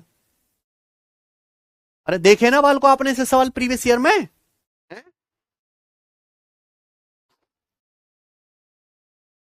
चलो बताओ जल्दी से क्या आंसर है। पहले साल के दौरान एक कस्बे की जनसंख्या 8% बढ़ जाती है। दूसरे साल में 6% कम हो जाती है। दूसरे साल के एंड में जनसंख्या है 88,830। तो पहली साल के शुरुआत में जनसंख्या कितनी थी? ठीक है बच्चे, कर लोगे? बिल्कुल रेशियो से हो जाएगा, है ना। 8% और 6% रेशियो कन्वर्ट कर लीजिए, फाइनल वैल्यू दे, इनिशियल वैल्यू पूछिए, आंसर बताओ करके क्या होगा। मुझे इस सवाल का आप लोग आंसर करके बताइए क्या आ रहा है मित्र।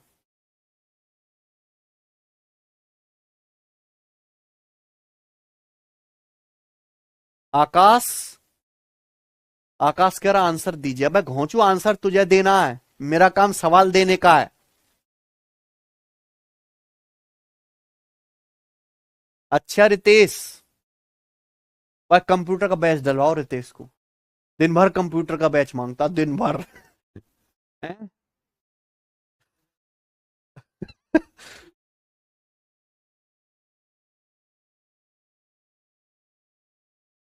परसेंटेज चैप्टर में जो आज की क्लास है और जो कल की क्लास हो, कल आखिरी क्लास होगी, खत्म हो जाएगा कल चैप्टर, इससे एक सवाल कंफर्म आना आपके पेपर में 100%।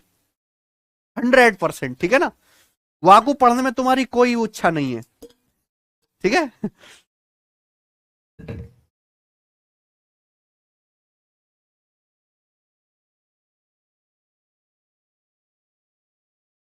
अरे जल्दी बताओ रे।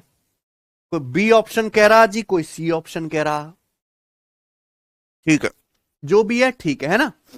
देखो बच्चों, इस सवाल को आप कैलकुलेट कर सकते हो, रेशियो मेथड मैंने आपको बता दिया, लेकिन ध्यान से सुनिएगा, आप इस सवाल को अप्रोक्स भी कैलकुलेशन कर सकते हो। आप इस सवाल के ऑप्शन देखिए, ऑप्शन में कितने का फर्क है? 1,000 का फर्क है। ऑप्शन में 1,000 का फर्क है। 1,000 तो बहुत बड़ी चीज होती है, ध्यान से सुनना। पहले साल एक कस्बे की जनसंख्या 8% बढ़ जाती है, दूसरे साल में कितनी कम हो जाती है? पहले साल एक कस्बे की जनसंख्या 8% बढ़ जाती है, दूसरे साल 6% कम हो जाती है। कोई दिक्कत? तो आप एक बात बताओ, 2 साल में कस्बे की जनसंख्या में नेट चेंज कितना आया? 8 और -6 का सक्सेसिव, तो क्या आ जाएगा? 8 - 6 -8 गुणा 6 बटे 100%। 8 - 6 2 है में, और आचिंग 48/100 यानी कि 0.48।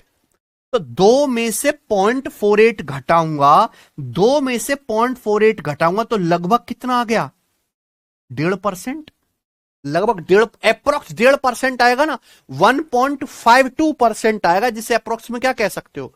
1.5%। अप्रोक्स वैल्यू ले सकते हो कि हम यहां पे एग्जैक्ट कैलकुलेशन करेंगे नहीं, अप्रोक्स करेंगे। 8 - 6 2, 2 में से 0.48 घटाएंगे, अप्रोक्स 1.5%। यानी कि 2 साल पहले साल की शुरुआत में जनसंख्या कितनी भी हो, 2 साल में जनसंख्या लगभग 1.5% बढ़ी। कितनी बढ़ी? लगभग। और 1.5% बढ़ने के बाद कितनी हो गई? 88,830। यानी कि आंसर ऐसा ऑप्शन होना चाहिए जिसको 1.5% बढ़ाने के बाद क्या आ जाए? 88,830 आ जाए। ऐसा आंसर होना चाहिए। बताओ। देखो, 1.5% बढ़ाने के बाद 88,000 होगा, यानी कि पहले साल के शुरुआत में जो जनसंख्या है वो 88,830 से कम होगी, यानी कि ये वाला आंसर नहीं हो सकता। होगा कि नहीं भाई? अगर 1.5% बढ़ाने के बाद 88,830 हो रही है तो पहले जनसंख्या 88,830 से कम रही होगी, है कि नहीं? देखो, ये आसान ऑप्शन है 82,000। आप इसको 1.5% क्या, इसको 10% बढ़ाओगे तो इसके करीब आएगा, तो इसके करीब आएगा, यानी कि ये तो बहुत छोटा, ये भी आंसर नहीं हो सकता। बचे सी और डी। बी और सी दो ऑप्शन है ना। बताओ कौन सा ऑप्शन है? 85,500। क्या है? 85,000। अगर 85,000 का, ये 85,000 ही मान लो, 85,000 का 2% भी बढ़ाओ, 85,000 का 2% कितना आता है? 1700। 85 दूनी 170। अगर 1700 भी बढ़ाओगे तो भी 88,000 के करीब पहुंच रहा है? नहीं पहुंच रहा। अभी पहुंच रहा है क्या? 7 5 86,000 और 1200, 87,000 पे अटक गए तो है, यानी कि ये भी आंसर। तो सवाल का आंसर कौन सा बचा फिर? आई ना बात समझ में? देखो इसके लिए आपको कैलकुलेशन मजबूत चाहिए, पूरी कैलकुलेशन की यहां पे जरूरत है ही नहीं, क्योंकि ऑप्शंस में बहुत ज्यादा फर्क है। ठीक है ना बच्चों, अगर 85,000 का 2% भी आप बढ़ाओ 1700, तो भी 88,000 नहीं हो रहा। आंसर क्या बनना चाहिए? बी ऑप्शन बनना चाहिए। खत्म, आगे चलते अगला सवाल। एक बात बताइए, सवाल नंबर 89, किसी मशीन का प्राइस हर साल 5% कम हो जाता है, ठीक है ना। अगर प्रेजेंट में प्राइस 4,11,540 है, तो 3 साल पहले मशीन की प्राइस क्या थी? बताओ। एक मशीन का प्राइस हर साल 5% घट जाता है, प्रेजेंट में मशीन की कीमत है 4,11,540, तो इनिशियल वैल्यू 3 साल पहले की कीमत कितनी थी? फाइनल प्रेजेंट की वैल्यू दी है, 3 साल पहले की वैल्यू पूछी। आसान सवाल है। एक मशीन की कीमत हर साल कितनी कम होती है? 5%। 5% की फ्रैक्शन वैल्यू क्या होती है बच्चों? 1/20। यानी कि मशीन की कीमत अगर 20 है, तो 1 साल में घटकर कितनी हो जाएगी? अगर मशीन की कीमत 20 है, तो हर साल 5% कम हो रही है, 20 से 1 कम होकर कितनी हो जाएगी? 19। 1 साल में, 1 साल में मशीन की कीमत जो हो जाएगी 20 से घट के 19 हो जाएगी। 3 साल में क्या होगा मशीन की कीमत में चेंज? 3 बार गुणा 19/20 गुणा 19/20 गुणा 19/20, 3 बार गुणा। 3 बार गुणा करने का मतलब है पावर। लेकिन 3 साल में मशीन के प्राइस में ये चेंज होगा, 3 बार गुणा करेंगे ना। तो आप बताओ 20 का क्यूब कितना होता है और 19 का क्यूब? 6859। भाई मैंने तो आपको बोला है ना कि 25 तक के क्यूब याद होनी चाहिए, तो ही आप सवाल जल्दी कर पाओगे। यानी कि मशीन की 3 साल पहले की इनिशियल वैल्यू और प्रेजेंट की वैल्यू का रेशियो आ गया। मशीन की प्रेजेंट में कीमत कितनी है? 4,11,540। देखो सवाल के ऑप्शन बहुत ठीक ठीक हैं, तो यानी कि पूरा पूरा कटेगा। बताओ 6859 होता है लगभग 7,000, ये कितना है? लगभग 42,000, यानी कि 60 गुना है। 60 गुना है कि नहीं? मैंने यहां पे कोई भाग नहीं करके देखा। ये कितना है? लगभग 7,000। ये कितना है? लगभग 42,000। तो 7×42 जाएगा कि नहीं? इकाई का अंक मैच कर लो, ये रहा 9 और ये रहा 6, 9×6 = 54। एंड में क्या आएगा?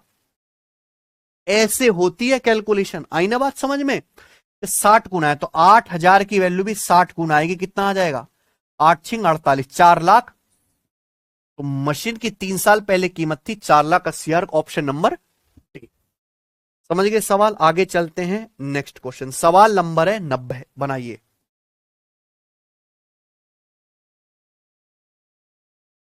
आगे चलते हैं, ठीक है ना बच्चों? ध्यान से सुनेगा। अगली लैंग्वेज, और मैं कहूं बहुत बहुत ज्यादा very very very very important है।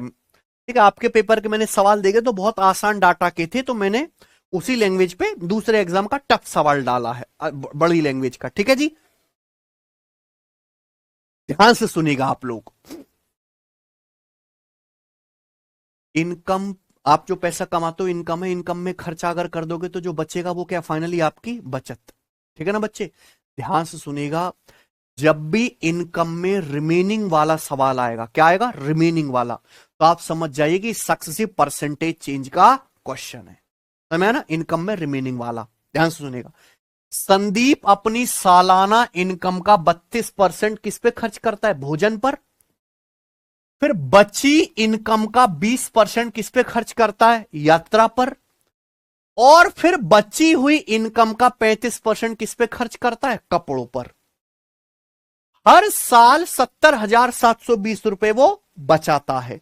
संदीप की सालाना इनकम क्या है? ऐसा सवाल मैंने आपको पहले भी करा दिया, लेकिन वहां फर्क क्या था? वहां शेष रिमेनिंग शब्द नहीं लगाता। जहां रिमेनिंग और शेष शब्द आएगा बिल्कुल अलग सवाल है। ध्यान सुनेगा बच्चों। मान लीजिए कि संदीप की सालाना इनकम कुछ ना कुछ है, आपको नहीं पता, नहीं पता।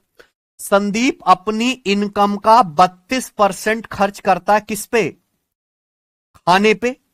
32% खर्च करता है किस पे? खाने पे, फूड पे। तो 32% खर्च करने के बाद जो पैसा बचा, ये रिमेनिंग है। इस बची हुई इनकम का 20% वो खर्च करता है किस पे? यात्रा पे, ट्रांसपोर्ट पे, है ना। तो 20% पैसा खर्च करने के बाद जो रिमेनिंग पैसा बचा, ये बचा, अब इस रिमेनिंग पैसे का कितना? 35% वो खर्च करता है किस पे? कपड़ों पे। और फाइनली उसके पॉकेट में 1 साल बाद कितना अमाउंट बचता है? 1 साल बाद उसके पॉकेट में 70,720 रुपए बचता है। तो संदीप की इनकम क्या है? क्या ये सक्सेसिव का सवाल नहीं है? बार बार क्या शब्द आ रहा है? रिमेनिंग। संदीप पहले पैसा कमाता है, उसका 32% खाने पे खर्च करता है। अभी जो रिमेनिंग इनकम है, इस बची हुई इनकम का 20% वो खर्च कर रहा है किस पे? ट्रांसपोर्ट पे। फिर जो बची हुई इनकम, इस बची हुई इनकम में से, टोटल में से नहीं, बची हुई में से 35% खर्च कर रहा है कपड़ों पे। फाइनली कितना बचा? 70,720। आई ना बात समझ में? तो ये जहां भी रिमेनिंग शब्द आएगा, शेष शेष, तुरंत समझे का क्या सवाल है जी? सक्सेसिव का। रेशियो से भी कर सकते हो और फॉर्मूला भी, रेशियो ही ज्यादा बेटर है।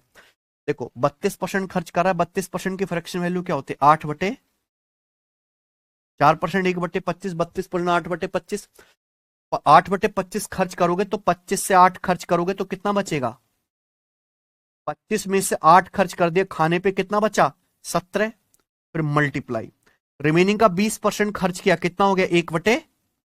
1/5, यानी कि 5 में से 1 खर्च कर दे तो बचा कितना? 4। मल्टीप्लाई, मल्टीप्लाई तो होगा। फिर रिमेनिंग का 35% खर्च किया, 35% की फ्रैक्शन वैल्यू कितनी है? 7/20 में से 7 खर्च कर दे तो बचा कितना? इन सब की सीधी सीधी गुणा, सीधी सीधी गुणा करेंगे तो 25 गुणा 20 कितना? 500, 500 पंजे 2500। ऊपर क्या है? 17 गुणा 13 होता है 221। 221 का 4 गुना कितना होता है मेरे भाई? 800, 884। अच्छा कट भी तो रहा है ये, काट लूं क्या? काट लेते हैं ना पहले। भाई 4 से 20 कट रहा है, कितनी बार? 5 बार काट लेते हैं। तो नीचे क्या आएगा? 25 गुणा 25 600, 625। और ऊपर क्या आएगा? 17 गुणा 13 221। ये बहुत इंपॉर्टेंट कैलकुलेशन है, 17 गुणा 13। ये क्या आ गया? इनिशियल वैल्यू और फाइनल वैल्यू का रेशियो।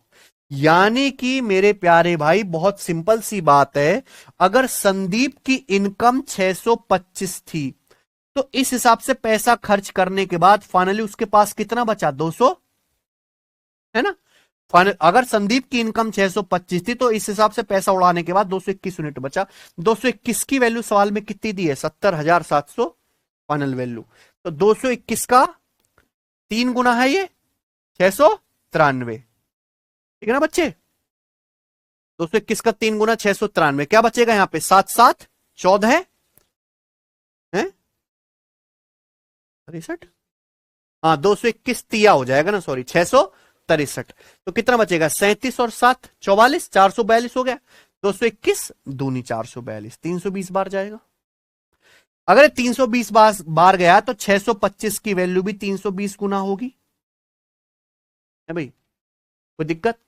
600 का 300 गुना 1,80,000। 1,80,000 से हल्का सा बड़ा आएगा, कौन सा ऑप्शन है? 2 लाख रुपए। बहुत मोटा पैसा कमा रहा भाई है। 221 का 3 गुना करेंगे 663, 37 7 44, 442 हो गया ना। 221 दूनी 442, 625 गुना 320 2 लाख। 625 अट्ठे 5,000 होता है। 625 गुणा 16 10,000। मैंने लिखवा रखी ना ये सारी बातें। 125 अट्ठे 1000, 625 अट्ठे 5,000, है ना। 625 गुणा 16 10,000 लिख लो। तो जैसे 625 की 320 में गुणा करनी है, 320 को ऐसे लिख लो 16 गुणा 20। 625 गुणा 16 10,000, 10,000 का 20 गुना 2 लाख। आ गया ना आंसर? कोई तकलीफ? चलिए आगे चलते हैं। अगला सवाल, इस टाइप का आखिरी सवाल, सवाल नंबर है आपके सामने 91। ठीक है, आखिरी सवाल प्यारे दोस्तों, तैयार हैं करने के लिए? एक आदमी भोजन पर अपनी यात्रा का 12.5%, अब एक आदमी भोजन पर अपनी इनकम का 12.5%, यात्रा पर रिमेनिंग का 18 सही 3/4% और बाकी 20% हिस्सा एजुकेशन पे खर्च करता है। ठीक है, उसका कुल खर्चा 3450 रुपए है। तो आपसे पूछा उसकी कुल इनकम ज्ञात। समझ में आया ना सवाल? तो यहां पे क्या शब्द लग रहा है? रिमेनिंग। काय का सवाल है जी? सक्सेसिव का, है ना। एक आदमी अपनी इनकम का 12.5% खाने पे खर्च करता है। 12.5% की फ्रैक्शन वैल्यू 1/8, यानी कि 8 है तो 8 में से 1 खर्च कर दिया, बचा कितना? मल्टीप्लाई। तो रिमेनिंग का 18 सही 3/4%। 18 सही 3/4% क्या आएगा? 18 3/4 का मतलब होता है 0.75। अब आपको याद आ जाएगा 18.75% क्या होता है? 6.25%, 1/16। तो 18 सही 3/4% की फ्रैक्शन वैल्यू क्या आएगी? 3/16। 3/16 आएगी ना, 3 गुना। ठीक है बच्चों, तो 16 में से 3 खर्च करता है वो ट्रांसपोर्ट पर, तो बचा कितना? 13। रिमेनिंग का 20% किस पे खर्च करता है? एजुकेशन पे। 20% यानी कि 1/5। तो 5 में से 1 खर्च करेगा, बचा कितना? इन सब की सीधी सीधी ये आ जाएगा। आप बोलोगे हाँ जी सर, 4 से 8 2 बार कट जाएगा, तो 16 गुणा 10 160 और 13 सत्ते 91। ये क्या आ गया बच्चों? ये क्या आ गया? ये रेशियो आ गया, पर किसका? यह ध्यान सुनेगा। यानी कि आदमी की, अगर आदमी की इनकम 160 है, अगर आदमी की इनकम 160 है, तो इस हिसाब से पैसा खर्च करने के बाद फाइनली उसकी पॉकेट में 91 यूनिट बचा। ये उस आदमी की इनकम और उसकी फाइनल सेविंग का रेशियो है। आई ना बात समझ में? अगर आदमी की इनकम 160 है, तो इस हिसाब से पैसा खर्च करने के बाद जो दिया हुआ है, फाइनली उसके पॉकेट में 91 यूनिट बचा, 91 यूनिट बचा। बहुत सारे बच्चे गलती करेंगे, सवाल में दिया कुल खर्चा 3450 रुपए। अगर आदमी की इनकम 160 यूनिट है और फाइनली इस हिसाब से उसको 91 यूनिट बचा रहा है, तो उसने खर्चा कितना किया है घटाना पड़ेगा ना। 160 इनकम में से 91 बचा, तो खर्चा कितना किया घटाओ, यानी कि 69 है ना। 69 उसने खर्चा किया। 69 की वैल्यू सवाल में कितनी दी है? 3450 रुपए। बताओ कितने गुना है ये सीधा 50 गुना दिख रहा है। ये 70 पंजे 3500 से 50 कम है, 50 गुना। पूछा उसकी कुल इनकम, तो कुल इनकम कितनी आएगी? 160। 160 की वैल्यू भी कितना हो जाएगी? 50 गुना, यानी कि 8000 रुपए उस आदमी की इनकम है। ऑप्शन नंबर कौन सा सही है? रेशियो हमेशा इनिशियल और फाइनल वैल्यू का आया, यहां पे क्या दिया? उनका डिफरेंस। इसी के साथ ये टाइप पूर्णतः खत्म होता है। अगर आपको समझ में आ गया है तो प्यारे दोस्तों कमेंट में यस लिख दीजिए कि यस सर हमें समझ आ गया है।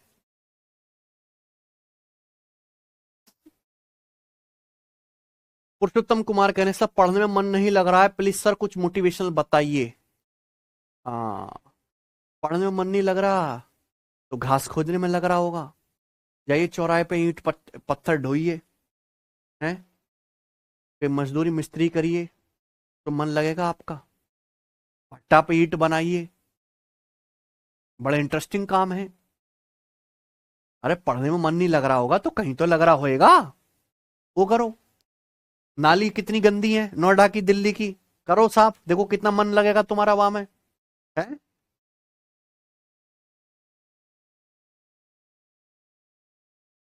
तो इतने वीआईपी नेता हैं, कितने गंदे जूते हो गए उनके धूल में, हैं?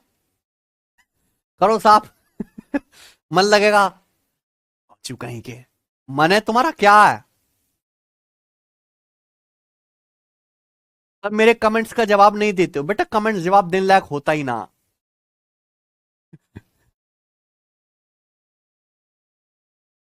सर जी आज मजा आ रहा है, रोज ना आवे हो तुम्हें। सर अलग से भी सीट दे देना परसेंटेज की। मैंने तुम्हें 100 सवाल की 111 सवाल है ना इसकी सीट दी थी, और इसमें हर टाइप कवर है। अब आप इस सीट का चक्कर छोड़ो, आप मॉक टेस्ट से लगाओ ना, चैप्टर वाइज टेस्ट लगाओ आप, हैं?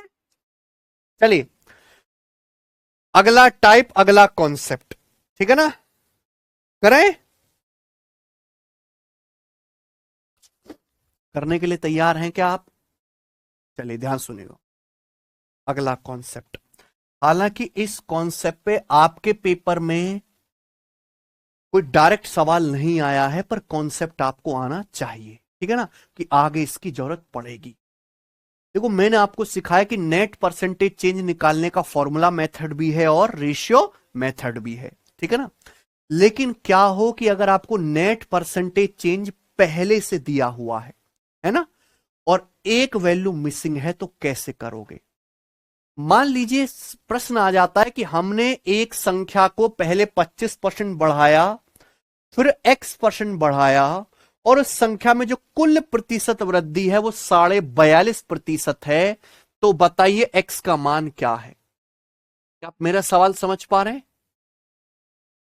हम आपसे कहते हैं कि हमने एक संख्या को पहले 25% बढ़ाया, फिर जो संख्या प्राप्त हुई है उसको वापस x% बढ़ाया, उस संख्या में जो नेट परसेंटेज चेंज है वो 42.5% इंक्रीज है, तो आपसे पूछा x का मान क्या होगा? डेटा बहुत आसान है, दो ही बार चेंज कर रहे हैं, तो आप क्या 25 और x का सक्सेसिव 42.5 के बराबर होना चाहिए, निकाल सकते हैं फॉर्मूला से। 25 और x का सक्सेसिव क्या आएगा? 25 plus x, 25 plus x plus 25 गुणा x बटे 100। ये 25 और x का सक्सेसिव आएगा 25 प्लस एक्स प्लस 25 गुणा x बटे 100। ये किसके बराबर होना चाहिए? इस 42.5 के बराबर होना चाहिए। आप बोलोगे हां जी सर बिल्कुल सही, यही बात है, कोई तकलीफ? देखिए 25 से 100 यहां पे 4 बार कट जाएगा, तो x ये आ जाएगा x प्लस एक्स बटे 4 बराबर, ये 25 उधर चला जाएगा, तो 42.5 में से हम लोग क्या करेंगे? 25 घटा लेंगे, तो x प्लस एक्स बटे 4 कितना आ गया? 5x बटे 4। 4x प्लस एक्स कितना आ गया? 5x बटे 4। और 42.5 में से 25 घटाऊंगा तो कितना आ जाएगा? 17.5। तो 5 से 17.5 कितनी बार कट गया? 3.5। एक्स की वैल्यू कितनी आ गई? 3.5 का 4 गुना यानी कि 14। तो सवाल का आंसर क्या आ गया? एक्स की वैल्यू 14 आ गई, ठीक है ना बच्चों, कोई तकलीफ?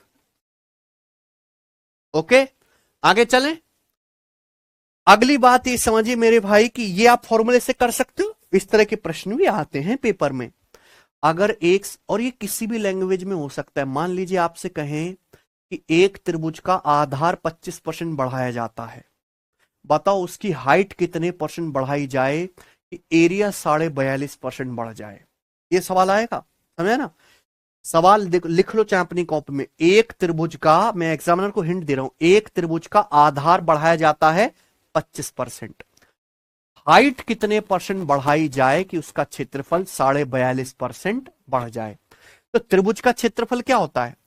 त्रिभुज का क्षेत्रफल होता है 1/2 आधार गुणा ऊंचाई। 1/2 आधार गुणा ऊंचाई, 1/2 तो फिक्स नंबर है, तो त्रिभुज का क्षेत्रफल क्या है? आधार गुणा ऊंचाई। अब त्रिभुज का आधार बढ़ाया जाता है 25%, पूछ रहा हाइट कितने परसेंट बढ़ाए कि एरिया कितना बढ़ जाए? 42.5% बढ़ जाए। तो आप कैसे निकालोगे? सक्सेसिव से। 25 और x का सक्सेसिव क्या आना चाहिए? 42.5। मैंने आपको करके दिखा दिया सॉल्यूशन, समझ ना? तो ये क्या सवाल बनता है? उल्टा सवाल। आपके पेपर में आया नहीं है, ठीक है ना, लेकिन आता है अलग एग्जाम्स में, ठीक है बच्चों। चलिए अगला कॉन्सेप्ट समझिए। मैं कहता हूं कि किसी संख्या को पहले 40% बढ़ाया जाता है, फिर x% डिक्रीज किया जाता है, फिर 12.5% ये इंक्रीज होगा, यहां पे गलत टाइप है ये, ठीक है ना। एक संख्या को पहले 40% बढ़ाया जाता है, फिर x% घटाया जाता है, फिर जो संख्या प्राप्त होती है उसको 12.5% बढ़ाया जाता है। उस संख्या में जो नेट परसेंटेज चेंज है वो 35% वृद्धि के बराबर है। कितना? 35% इंक्रीज हो जाता है। तो बताइए x का मान क्या होगा? यानी कि यहां आपको नेट परसेंटेज चेंज दिया हुआ है, बीच की ये परसेंटेज मिसिंग है, ये आपसे पूछिए। आई ना बात समझ में? आप बोलोगे हाँ जी सर। तो इन तीनों का सक्सेसिव 35% के बराबर आना चाहिए। सक्सेसिव का मतलब क्या है? रेशियो की सीधी सीधी गुणा। ठीक है भैया। सबसे पहला फ्रैक्शन में बदलोगे। भाई हमने एक संख्या को 40% बढ़ाया, 40% की फ्रैक्शन वैल्यू क्या होती है? 2/40। 40% बढ़ाने का मतलब 2/5, यानी कि संख्या अगर 5 है तो 5 से 2 बढ़ के कितनी हो जाएगी? मल्टीप्लाई। फिर हमने संख्या को x% घटाया, हमें नहीं पता कि x% घटाने पर क्या होगा मल्टीप्लाइंग फैक्टर, नहीं पता। जो नहीं पता उसकी जगह क्या लगा लेंगे? Question mark. समझे ना भाई? 40% बढ़ाने का मतलब हमें पता है कि 40% की फ्रैक्शन में 2/5 है। संख्या अगर 5 है तो 5 से 2 बढ़ के कितनी हो जाएगी? 7। एक्स की वैल्यू आपको पता ही नहीं है, तो मुझे नहीं पता कि x% घटाने पर मल्टीप्लाइंग फैक्टर क्या होगा, तो उसकी जगह क्या लगा दे मैंने? Question mark.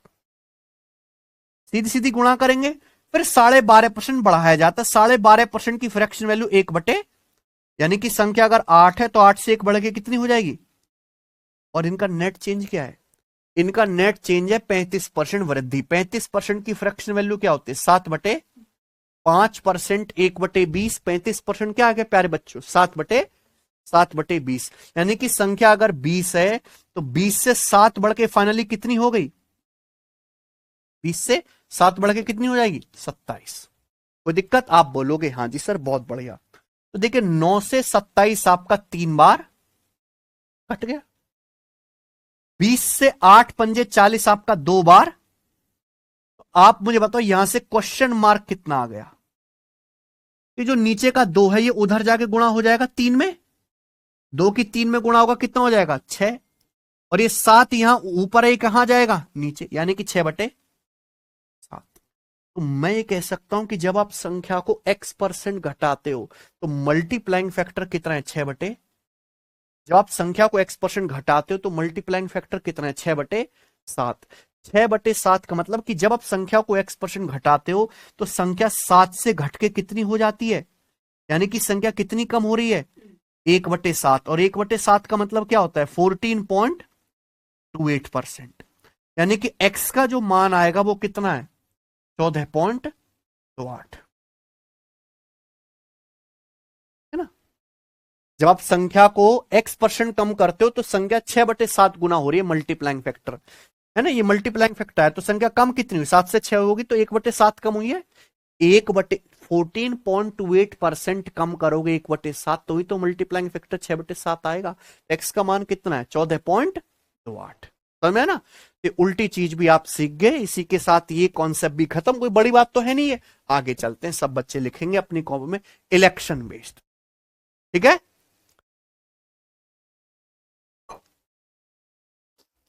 अगला टाइप बच्चों आपके सामने आएगा इलेक्शन बेस्ड सवाल, चुनाव आधारित प्रश्न। ठीक है। आप लोगों ने प्रीवियस ईयर की परीक्षाओं में चुनाव आधारित बहुत सारे सवाल देखे होंगे, देखे ना? तो आते हैं पेपर में क्वेश्चन। बहुत सारे बच्चे बहुत ही बेकार मेथड से, कोई एक्स मान के कर रहा है, कोई 100 ही मान के सारे सवाल कर रहा करते हैं। मैं आपको बहुत बढ़िया मेथड बताऊंगा। कुछ भी आपको रटना नहीं है, कोई भी फॉर्मूला आपको रटना नहीं है। अगर आप इलेक्शन के पैटर्न को अच्छी तरीके से समझ जाते हैं, भाषा को, तो आपको कभी भी कोई परेशानी नहीं आएगी। तो मैं आपको एक एग्जाम्पल दूंगा और उस एग्जाम्पल से इलेक्शन वाले सवालों का पूरा काला चिट्ठा आपको क्लियर हो जाए। ठीक है ना?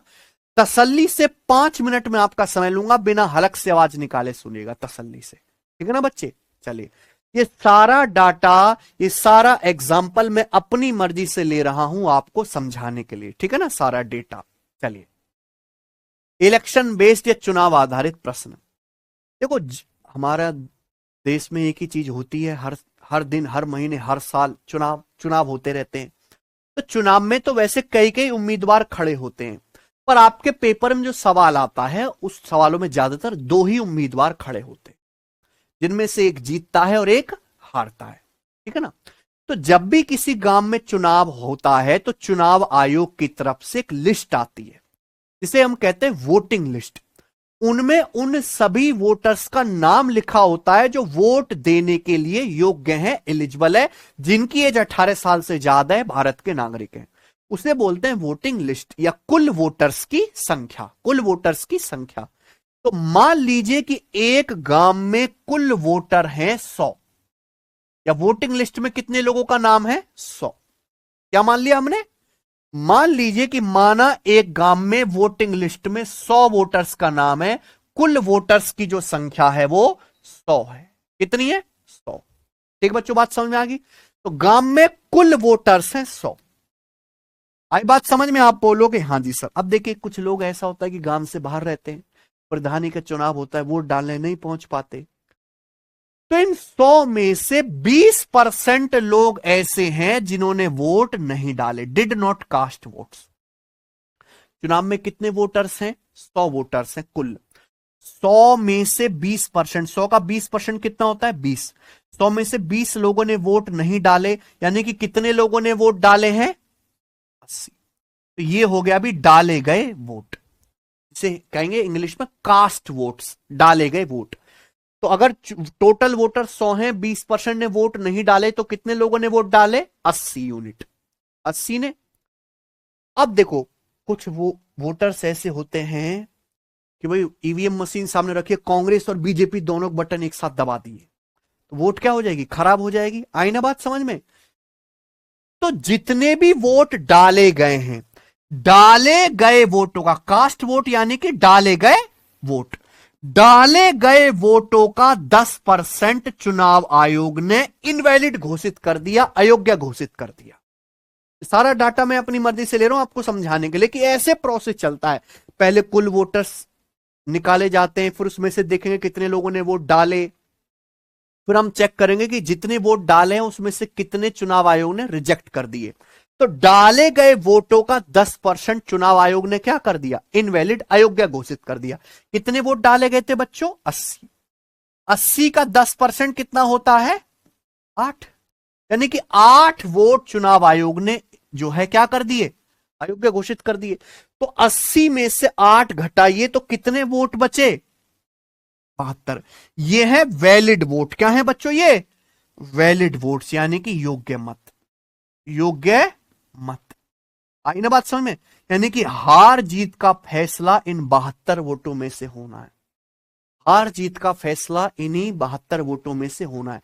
72 वोटों में से जो ज्यादा वोट ले गया वो जीतेगा, और जो कम वोट ले गया वो हारेगा। तो हार जीत का फैसला हमेशा किस में से होता है? वैलिड वोट्स में से, योग्य वोटों में से। आई बात समझ में? यहां तक चीज क्लियर है? एक एक स्टेप। चलिए, अब मेरे प्यारे में 2 ही कैंडिडेट खड़े हुए हैं। आगे पढ़िए। आगे ये कह रहा है, winner candidate got 60% of valid vote. जीतने वाले उम्मीदवार को वैलिड वोट का 60% मिला। कितना मिला? 60%। And won by 4320 vote. और जीतने वाला उम्मीदवार 4320 वोटों से जीता है। यानी कि जीतने वाले उम्मीदवार को हारने वाले से 4320 वोट अधिक मिले हैं। यही मतलब हुआ। हम आपसे पूछ रहे हैं, बताइए गांव में कुल वोटर्स की संख्या कितनी है? तो आप बताओ, वैलिड वोट कितने? 72। हार जीत का फैसला इन्हीं वैलिड वोटों में से होना है। अब 2 कैंडिडेट हैं, एक जीतने वाला, एक हारने वाला। जीतने, हर चीज अपने आप में 100% होती है। हर चीज क्या होती है? 100%। जीतने वाले को वैलिड वोट का कितना मिला है? 60%। तो मुझे बताओ फिर, अगर विनर को वैलिड वोट का 60% मिला है, तो लूजर को, हारने वाले को वैलिड वोट का कितना मिला होगा? 40%। हर चीज 100% होती है। वैलिड वोट का 60% जीतने वाला ले गया, तो लूजर को कितना मिला होगा? 100 में से 60 घटाइए, वैलिड वोट का 40%। बेस क्या है? Valid vote. वैलिड वोट का 60% जीतने वाले को, बचे वैलिड वोट का 40% हारने वाले को, है ना? दोनों को जोड़ेंगे तो 60% प्लस 40%, 100% एक हो जाएगा वैलिड वोट टोटल। ठीक है ना? यानी कि जीतने वाले को वैलिड वोट का 60% मिला है, तो हारने वाले को कितना मिला होगा? वैलिड वोट का 40%। तो जीतने वाला उम्मीदवार कितने वोटों से जीत रहा है? वैलिड वोटों के 20% के अंतर से जीत रहा है कि नहीं? 60 माइनस 40 कितना आ गया? 20%। ठीक है ना?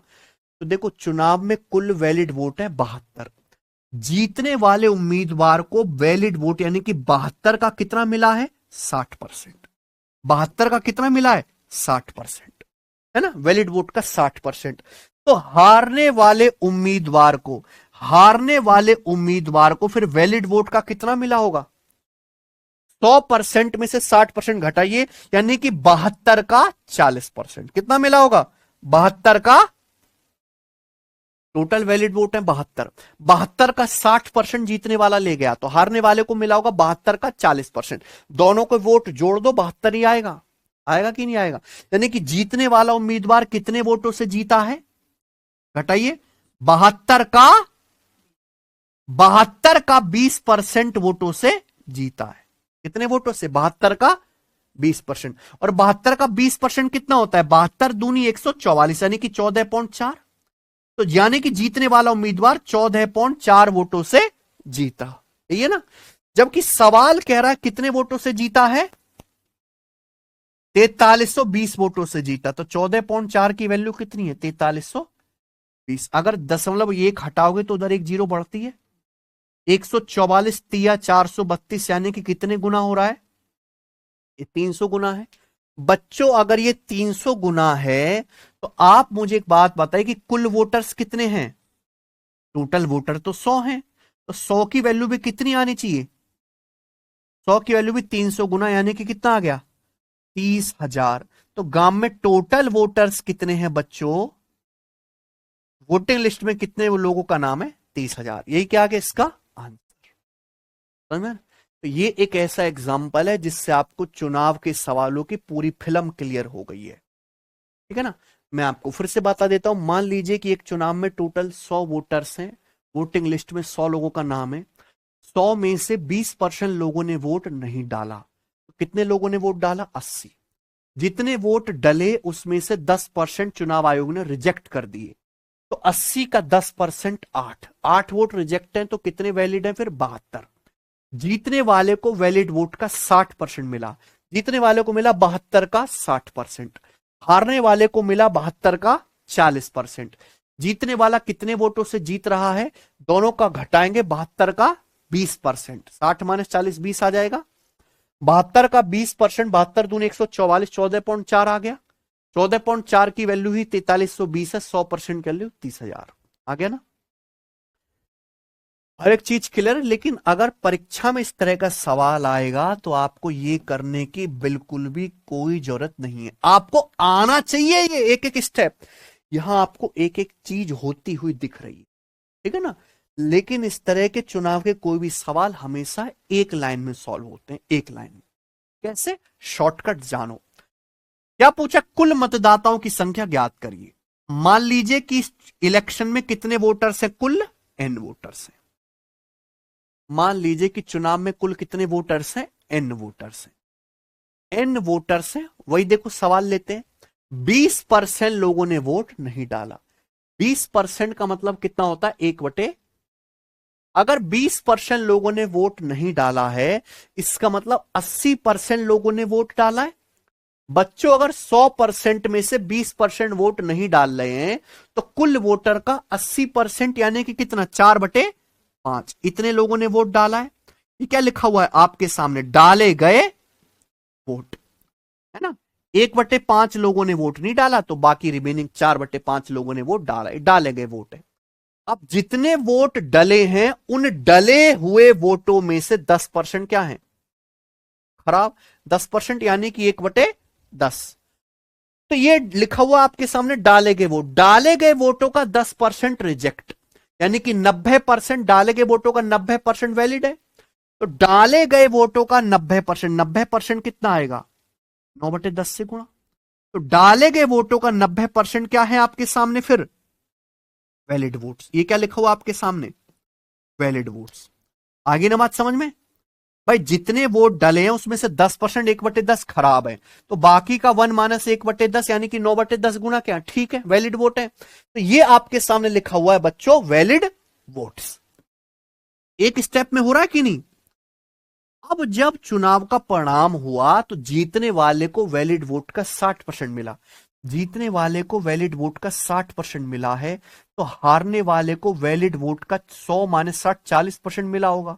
तो जीतने वाला कैंडिडेट कितने से जीत रहा है? घटाइए, वैलिड वोट के 20% के अंतर से जीता।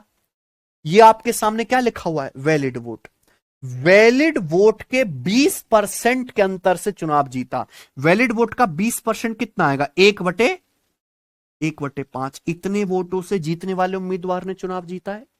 वैलिड वोट का 1/5 कर देंगे 20%, इतने वोटों से चुनाव जीता। जबकि चुनाव जीता कितने वोटों से है? 4320 वोटों से। तो ये क्या होना चाहिए? आप इसको बराबर कर दीजिए। बताओ, क्या ये एक लाइन का सवाल नहीं है? क्या हो गया बेटा? बराबर। तो जब इसको बराबर करेंगे तो क्या आएगा? 4 नाम 36 से कम 36, 7 36 दूनी 72, 120 गुना। तो एन बराबर क्या आएगा? 5 दो शाम 50 पंजे 250, 250 किधर गुणा कर देंगे ना, तो 120 गुणा कितना आ गया? तो ये कुल वोटर की संख्या देखो सेम आ गई 30,000। और यही क्या है इसका? ठीक है ना? तो ये है पूरा बेसिक। ये क्या है इसका? बेसिक। और ये क्या है इसका? स्मार्ट। जब तक आप बेसिक नहीं जानोगे इस चीज को दिमाग में आप नहीं समझ पाओगे। इसलिए मैंने पहले तसल्ली से क्या पढ़ाया आपको? बच्चों, अगर आपको ये समझ में आ गया है इलेक्शन का कॉन्सेप्ट, तो कमेंट में यस लिख दीजिए। यस सर कि हमें समझ आ गया है। बच्चों, अगर आपको ये समझ आ गया है तो कमेंट में यस लिख दीजिए। Yes sir. चुनाव वाली चीज।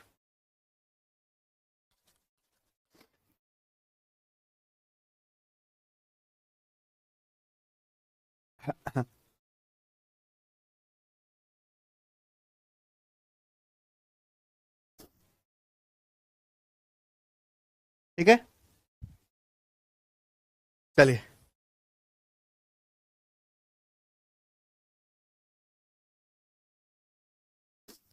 दो सवाल करते हैं इस पे, ठीक है ना बच्चों? बाकी कल करेंगे, है ना? आइए, सवाल है आपके सामने 92। बनाओ बच्चों, क्या आंसर है इस सवाल का?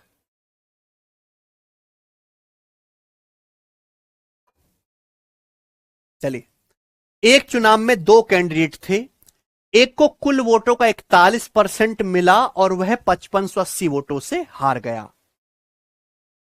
कुल वोट ज्ञात करें। ठीक है ना बच्चे? तो देखिए, इस सवाल में जितनी भसड़ हो उतना ही दिमाग लगाना है।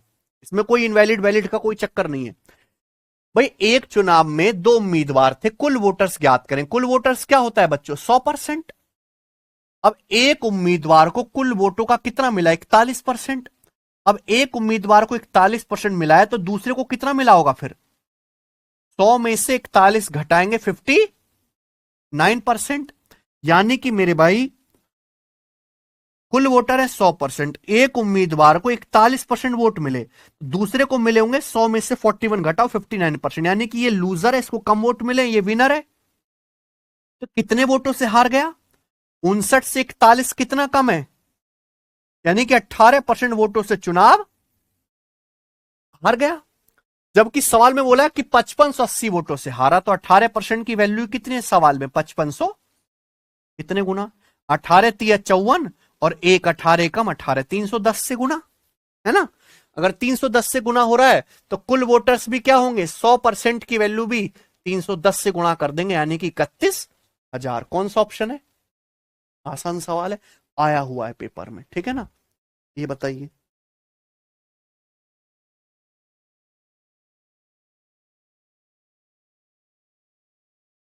ए बी सी ने चुनाव लड़ा, है ना? जितने भी वोट डले हैं सारे के सारे वैलिड हैं। ए को कुल वोटों का 38% वोट मिले हैं। प्रत्येक 45 वोट के लिए बी को 18 वोट प्राप्त हुए, ठीक है ना? विजेता को सबसे कम मत प्राप्त करने वाले व्यक्ति से 5760 अधिक मत प्राप्त हुए। Winner got 5760 more votes than the person who received the least number of votes. ठीक है ना? The total number of votes polled was, डाले गए वोटों की कुल संख्या क्या थी? ठीक है ना? देखिए, एक चुनाव में मान लीजिए टोटल डाले गए वोट हैं 100%। ये तो पूछा आपसे, तीन कैंडिडेट है यहां पे, ए बी और सी। घबराना नहीं है कि सर तीन कैंडिडेट का सवाल आ गया, बहुत लल्लू है। 100% वोट डाले गए, उन्हीं में से तो एबीसी को मिलेगा। ए को कुल वोटों का कितना मिला? ए को कुल वोटों का 38% मिला। सवाल में आगे बहुत अच्छी तरीके से बोला गया है, सवाल में बोला है प्रत्येक 45 वोट के लिए बी को 18 वोट प्राप्त हुए। For every 45 votes polled B got 18 votes. इसका मतलब क्या है, हर 45 वोट में से 18 वोट बी के नाम की पड़ती हैं। अगर 45 लोग वोट डाल रहे हैं तो उसमें से 18 वोट बी को जा रही हैं। यह मतलब है हर 45 वोट में से बी की किस्मत में कितनी वोट आ रही हैं, 18 वोट। यानी कि ये कितना हो गया, 9 दूनी 18, 9 पंजे 2/5, यानी कि बी को 2/5 वोट मिल रहे। 2/5 कितना होता है परसेंटेज में, 1/5 20%, 2/5 40%। तो हर 45 वोट में से 18 वोट बी की है, यानी कि बी को कितनी वोट मिल रही है, 40%, है कि नहीं। अब बचा तीसरा कैंडिडेट कौन, मुझे बताओ सी को कितने वोट मिले होंगे। भाई तीनों को टोटल 100% वोट मिले हैं। ये 38 + 40 कितना हो गया, 78। भाई ए और बी का हो गया 38 + 40 78%। 100% में से 78 ए और बी ले गए तो सी को कितना मिला होगा, 100 में से 78 घटाओ कितना, 22%। यही है, कोई दिक्कत। आप बोलोगे हाँ जी सर, तीनों के वोट आ गए। सवाल बोला विनर को सबसे कम वोट प्राप्त करने वाले आदमी से 5760 वोट अधिक मिले। विनर कौन है यहां पर, बी। इसको सबसे ज्यादा वोट मिले, विनर है। सबसे कम वोट किसको मिले, तीनों में सबसे कम वोट मिले सी को। तो विनर को सबसे कम वोट लेने वाले आदमी से कितने वोट ज्यादा मिले, ये तो बोला ना सवाल में कि विनर को सबसे कम वोट प्राप्त करने वाले आदमी से 18% वोट ज्यादा मिले, है कि नहीं। सवाल के अनुसार कितने वोट ज्यादा मिले, 5760 कितने गुना, 18 या 54 और 18 दूनी 36, 320 गुना, है ना। अगर 320 गुना तो डालेंगे 100% वोट भी कितना आना चाहिए, 320 से गुणा करेंगे कितना आ गया आंसर। करेक्ट बात, कोई तकलीफ, समझ में आई, है कि नहीं।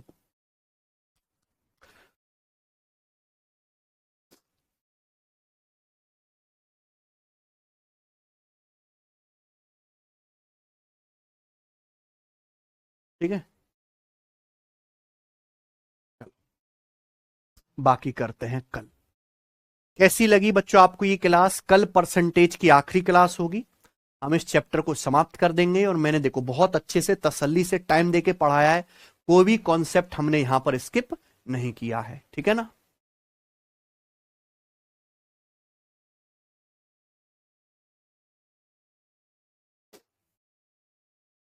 ठीक है जी,